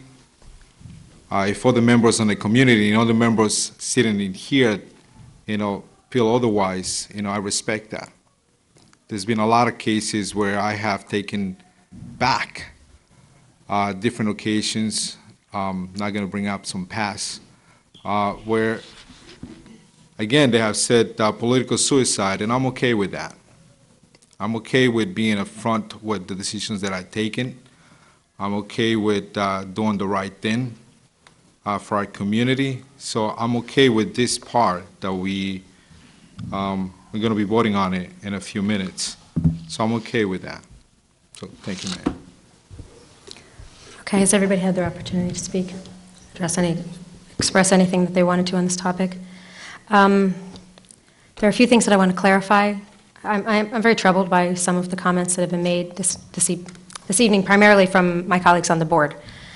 But I think we need a little context on what we're talking about with ETPA and Ossining, and in relation to the rest of the county. When we cast this vote, we'll be exempting the smaller buildings. And actually, Stuart, you and I had talked about, does 20 really make sense? It's actually 17. There's really no buildings, 18, 19, 20, 21, 22 units. Correct. It's 17, and then the next would be 24. So really, we're exempting the buildings from 6 to 17 units. And that's pretty common among municipalities that have implemented ETPA, to set a minimum that's not 6 units or more. I also want folks to understand that of the units that are left in the greater than 17 or greater than 20 units, that's over 1,000 units, which is more than twice as many units as exist in any other village or town. I'm not talking about the big cities, White Plains, New Rochelle. They have thousands, but they're big cities. There's no other village or town that has more than 500 in Westchester County. In the last week and a half, I've heard from a lot of landlords. And at least one whose rents are very close to the level that would be required for the set-aside units for folks at the 50% area median income range, which for 2 bedrooms is 14-something, and for 1 bedrooms is 11-something. So in that building, rents are already pretty affordable, because that represents 30% of the person's income if you are at the 50% area median income. Not everybody's there, but that is the median income for Ossining, based on our housing needs assessment. And that's about $58,000 a year for a family of 4. Most of the affordable housing that we currently have in our program with new construction is at the 80% area median income.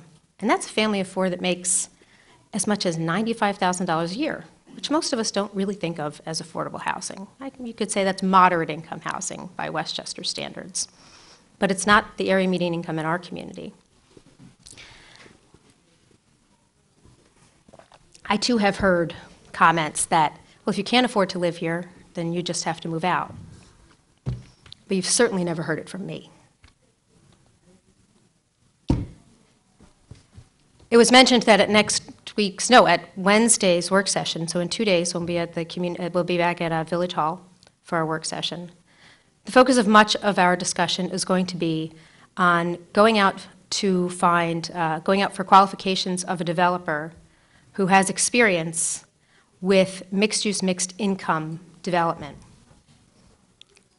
Typically, the programs that are available, my understanding now, and we're going to have experts from New York State and from the county and from the affordable housing community across Westchester with us to help us understand what these kind of funding sources are. But this is for folks at the 40% to 80% area median income range. So then you're talking about a family of four that's more around the $35,000 range, up to the $95,000 range. That's a lot of people in our community who could really use some good quality affordable housing. And when you have an affordable unit and you are a qualified resident in that affordable unit, that means that you are not going to be rent burdened. That means only 30% of your income will be required for your housing expenses. Most tenants in Ossining are rent burdened. That means they're spending much more of their income every month just to be able to make ends meet. We heard a lot of that tonight. We heard a lot about the challenges we have with housing that ETPA is not going to fix. Most people don't live in ETPA buildings. Whether they were built more recently, or they're just too small, or they're exempt for a variety of reasons, most people do not live in ETPA-protected buildings. We have a lot of work to do.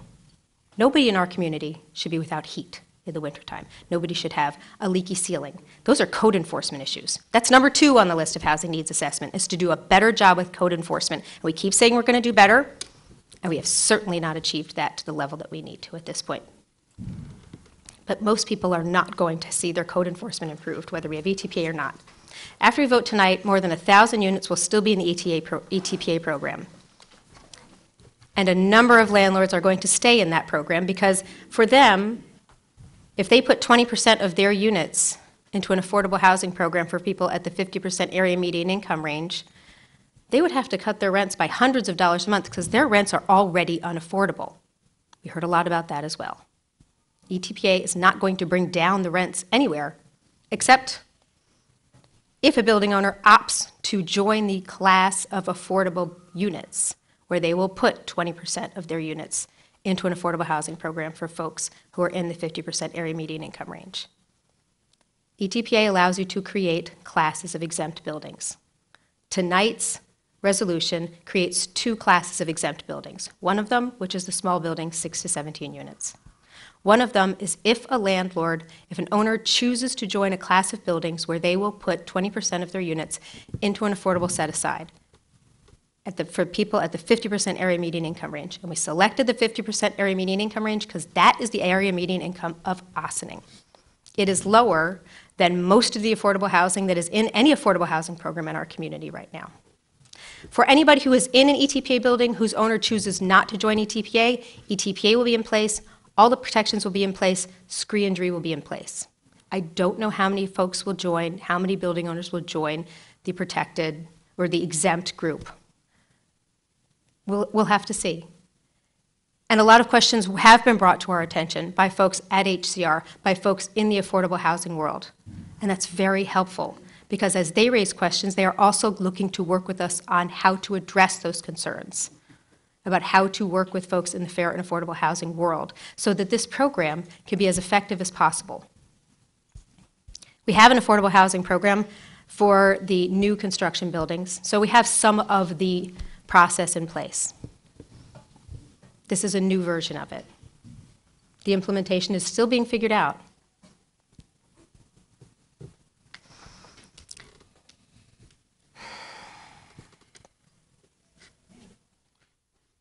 So if you had 20% of those 1,000 units, and everybody decided to abide by the 20% affordable housing law, you would actually only be preserving 214 units in total with a 1 to 2 year lease. I think you've missed the essential repairs and maintenance. Because if ETPA eligible buildings are not maintaining their buildings properly, you can write a complaint to DHCR. And once you write a complaint to DHCR, they will give you a remedy order, but you typically have 30 days to fix. If you don't, they can choose to reduce the rent. You're taking that away from clearly people who live in 6 to 17 units, and you're taking that away from everybody else because your policy right here doesn't actually require essential services and maintenance. And see, you could say, hey, okay, we're going to tell them to maintain their buildings. Whoop-de-woo, it's a code enforcement issue. But when it's not required in essential services, they can charge what they want to charge. I'm not even going to talk about the legality of your proposal. I won't do that. I've looked at it.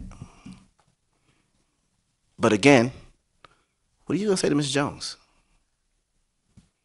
How do you leave here and she's told you the issues she's had? You took her out the program. And there's several more like her who are not here today. This is an emergency.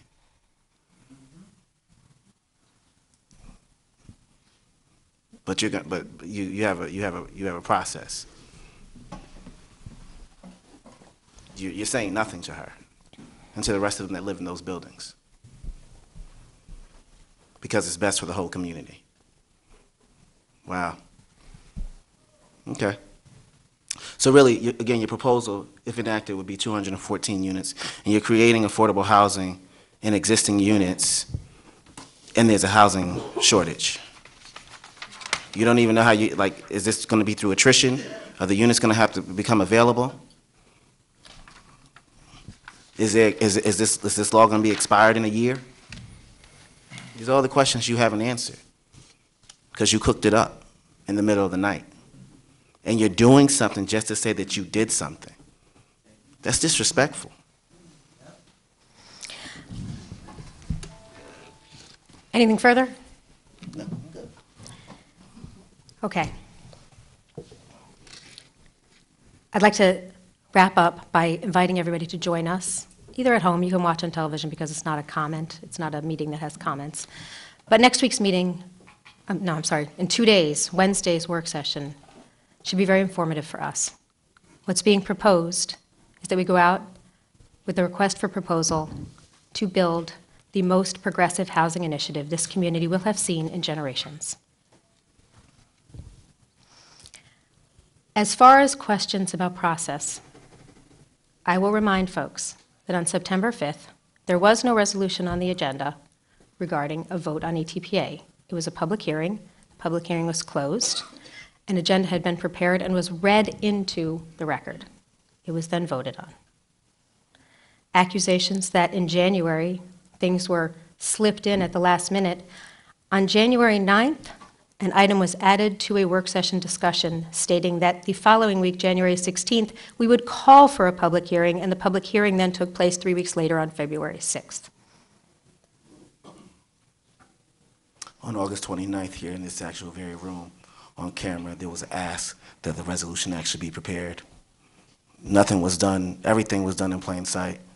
So please don't get up here and say that things weren't done in public. This whole conversation's happened in public. Yes, it has. Except your stuff. So I just wanted to add. Okay, I just continue. wanted to add. When I first read this at 6 o'clock on Friday, I mean, it was no surprise that, I don't care what your level of education is, but it was no surprise that experts, DHCR, electeds, leaders, renters were going to read it and have 20 million questions, not just legal, but a lot of questions. And as we see here tonight, none of that has been addressed. This board's not prepared to take a vote on this because I can't even say what we're voting on because I don't know how it works. We don't know. We don't know.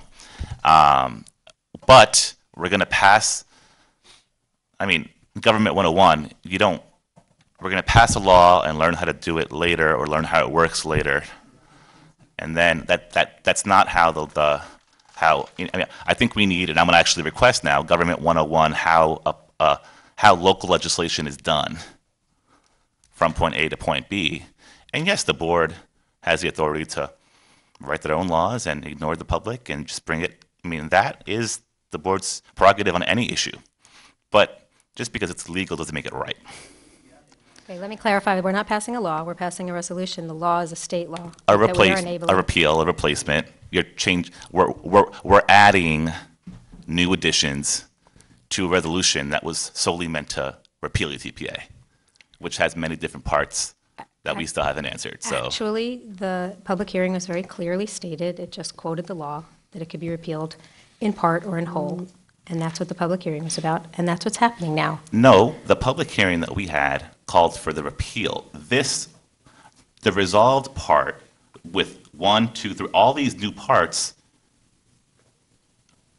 which are new additions, were added later. Okay, I'm not going to go back and read the resolution from February 6th, but you may. It was just simply a quote of the ETPA, the New York State law, which identifies that the ETPA may be repealed in part or in whole, and that's what was being considered. So, we have had a lot of back and forth. I don't think that we are getting any greater clarity or getting any further along here. I think everybody came in knowing what they wanted. We heard from many people. And tonight, what we will be doing is creating 2 exempt classes. No one needs to opt to join the exempt class, and right now, it doesn't even exist. So, it is time to vote. Madam Clerk. All those in favor?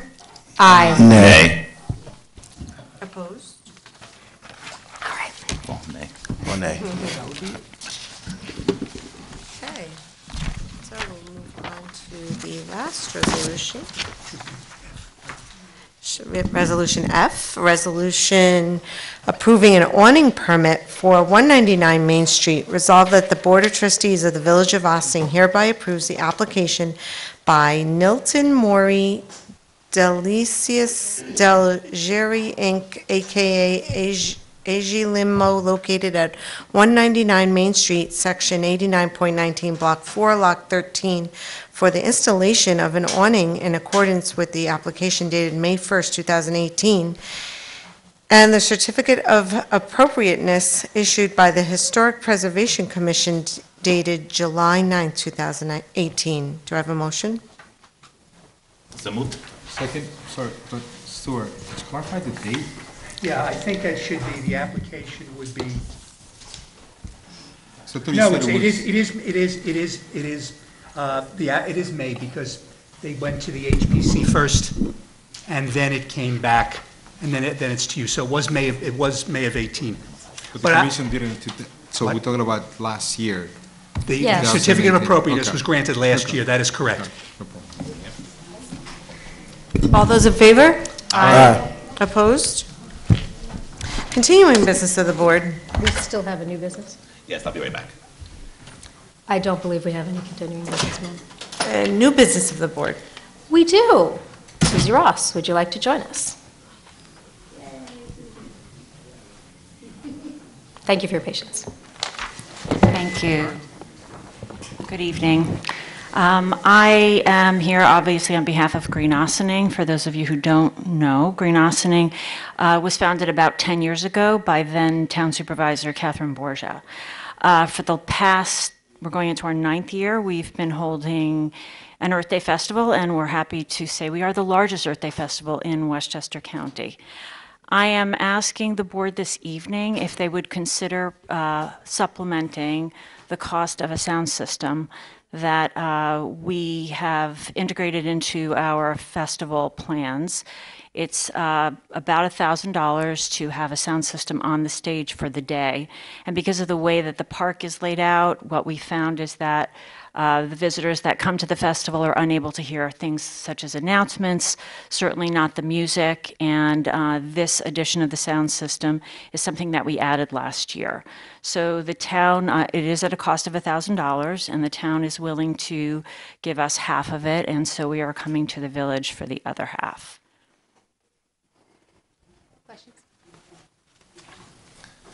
Yeah, I mean, I'm in support. I mean, so when Earth Day first started, we tried to get, we were trying to help them find some DJs, but then the whole purpose of Earth Day is really to kind of lessen the noise pollution and kind of find alternative ways to help the environment.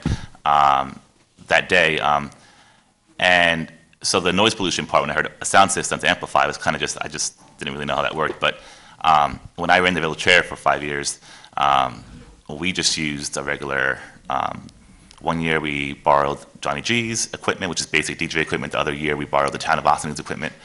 And we don't even get it for our stages for that attract 15,000 people on average. So I'll support it, but I just, for that small area, I don't really know why. That's all. Are we buying a piece of equipment? No. This is rental. This is a rental. So part of the reason why, so the past several years we've had parking issues. We actually once at one time had, when it was the county police, there were a lot of people that were parked in certain areas that we didn't let them through last year, but closer towards the beach area. And they ended up getting ticketed, and we had made a number of announcements. And there's a lot of, we have a lot of things going on the stage. We have a lot of announcements. Part of the Earth Day Festival is to walk around, but we also like people to enjoy music from from all of our local artists. There's educational information that comes off the stage. And because of the way, as I said, the park is laid out, the past equipment that we've had has been unable to reach past, I call it an outhouse. I'm sorry, I can't think of anything else but that. Comfort station that's in the middle there, and it's something that did cause us a problem. So last year we upgraded it, and we use the sound system that's being used for the summer concert series.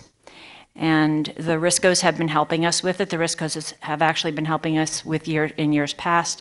But every effort we've tried to do to make it by putting speakers on others, we just had to upgrade to professional equipment, and I do think that last year it made a huge difference. And so, again, I'm asking for consideration of the other half. The town is going in for $500, and hopefully you understand that Green Ossining does not, we're not a legal not-for-profit, but the only funding that we ever make is off of our $25 booths. And the festival costs us $2,000, so this would be an additional $1,000 on top of it. And, for us, we'd rather spend the money on doing things. The leaf blower ban is something that we'd like to educate people on. We spend a lot of money on materials such as that. We spend money on a variety of different things to help educate the community. So while this might seem unreasonable, it's basically a cost for us to be able to amplify whatever comes off of the stage. And it's not all noise. And so I'm asking for your consideration for that. I lost you a little bit there. So is it 500 or 1,000? It's 1,000 in total, and the town is willing to take. So for us, it would be 500. It would be 500 for the village, that's what I 500 for the missed. town. Okay. Yeah. Got it. I'm in support of that. I think, having been there last year, it's getting so big, more difficult to hear the announcements, especially, and also some of the entertainment that's going on, and that's a shame. So. Questions anymore? Thank you, Susie. So you said it was a rental, sure. So what's going to happen next year? Same thing. So it will be another additional $500 from the town and the village. If you will have it, yes, but that's, So- yeah. So I'm just asking. Yeah, it is not, we're not buying equipment. We are buying it is not just equipment that we're buying. We're actually, there is a person that mans the equipment that has to integrate, when we have the Claremont Chorus come up, we want people to hear them. And so they've got, the Riscos are very giving of their time, and they help set the stage up. But this is somebody that comes, and as you know, Omar, it takes a lot of, changes that have to be done to the sound system to accommodate whoever happens to be on the stage, however many number of people. And at times we have to change, we have to, so it's actually, we're renting a person and his equipment for the day, and the big truck that he comes with. And I do think that it did step up our festival a lot last year. Okay, I'm okay with it. Okay, so I guess my question then, hey, Debbie. Hi. You've been kind of quiet tonight. Lucky you. So is there an area of the budget that it would make sense for this $500 to come from? We do have an area of the budget that's called celebrations and in the recreation budget, so if it's the will of the board to spend this, we'll take it out of that one. Is there a different fund? I mean, because like that fund is pretty low for the events we have rec-wise. I'm in favor of this, by the way. Just I don't know about that particular fund because. Do you know how much is in that fund? Do you happen to know? Not off the top of my head. Thomas I not didn't- here, sure. But we're not voting on which fund it comes Right, out it of, right? So doesn't. you're going to I mean, let us know we'll where find it can come from. $500 somewhere. So If that is that seems like a logical one. If it doesn't have enough, then you'll find something else that makes sense, and it's a dollar amount that you think is easy to accommodate in the Yes. existing rec budget, even if we weren't anticipating it. Okay. Folks, I just need to raise one dissenting voice. And it may not be, this could conceivably be considered a gift of public funds, even though it's just $500, it is to a non-for-profit. Well, no, it's actually a committee that was But it's- founded by the village and town. But it's, She's not a, well, are you a but- 501? but Are you a? they're not, but it may have been founded by, but it's not a village or town entity. So you would be giving a gift of public funds. So before this board authorizes that, I just think we need to get that clear, because you could be creating a precedent for further requests Wait, from so- other But help entities. us understand this, the difference between a gift of public funds and contributing to the cost of a public event. So is it a gift, it's not a gift of public funds that the police are there helping with traffic? It's not a gift of public funds is that you're actually providing funds to this organization to basically do the rent. So there's no consideration, you're not getting anything back. So I'm just, If I you know, may- that's if why I- I'm here. If I may just argue that just for 1 second, because it's never been completely clear to me, but Green Ossining has always been an outreach arm of both the village and the town. And as a result of that, and as, you know, again, I'm not sure of the legal aspect of it, so of course I defer to you, but just to add a little bit more information around that, it was founded by both the village and town when we wrote the climate action plan, and it is a benefit to the community that we continue to do the outreach we do on behalf of such things as the leaf blower ban or anything else for that matter that is passed. We recently did something, the toilets and the, you know. Well, I mean, can't you guys do it? Is the Recreation Department a sponsor of this as Yes. well? So can't the rec It's department recreation be the programming ones at a that are town renting park. it on behalf of the Okay. rec? That's a different. Yeah, it's a recreation, yeah, so So it's the a recreation program at a town park, so does that make more The sense? Recreation Department wants to rent it, the Recreation Department is free to rent it. That's So then we don't have a decision to make. The Recreation Department has a Village decision to make. manager does. But That just- would be a combination of, because now what happens to the $500 that the town is? Well, we'll let the town supervisor We'll figure out figure her it out. budget. Okay. And her attorney figure it out with. I just, I think that, not tonight, but we should, for this won't come up again, Green Ossining is not a new entity, regardless of whether they're a registered nonprofit or not, have a formalized conversation about how to make them a formal committee or how to make them formal that they're part of the village. If that makes sense, that does not have to be discussed tonight, but. Do I get hired?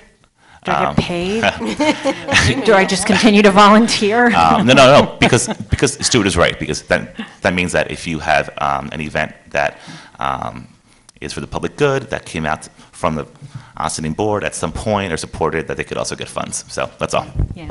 Yeah. Right, so I think we sort of figured it out, but maybe you could finish figuring it out, and. We can. Sounds like 5 people are in support. We will work it I out. think. I don't know. Yeah. Yes. We're supportive in theory, and you're going to figure out the legal And let us and know. budgetary pathway to make it happen, and you don't actually need our vote. Correct. Understood. Okay. Thank you for you. your I time this think we're evening. good, Susie. I appreciate it. Thank Thank Visitor recognition. Is there anyone here who wishes to address the board on anything? Yeah. Seeing no one. Okay, we have matters of personnel? Is that- Oh, yes, we have matters of personnel, Oh, we do? right? Does no one- Yes. We do. Do we have a motion to go into executive session for matters of personnel related to specific persons? So moved. Second. On the board? All in favor? Aye. Aye. Thank you very much. Please join us in just 2 days. On Wednesday, we will be at Village Hall for our work session. This meeting is now adjourned to executive session.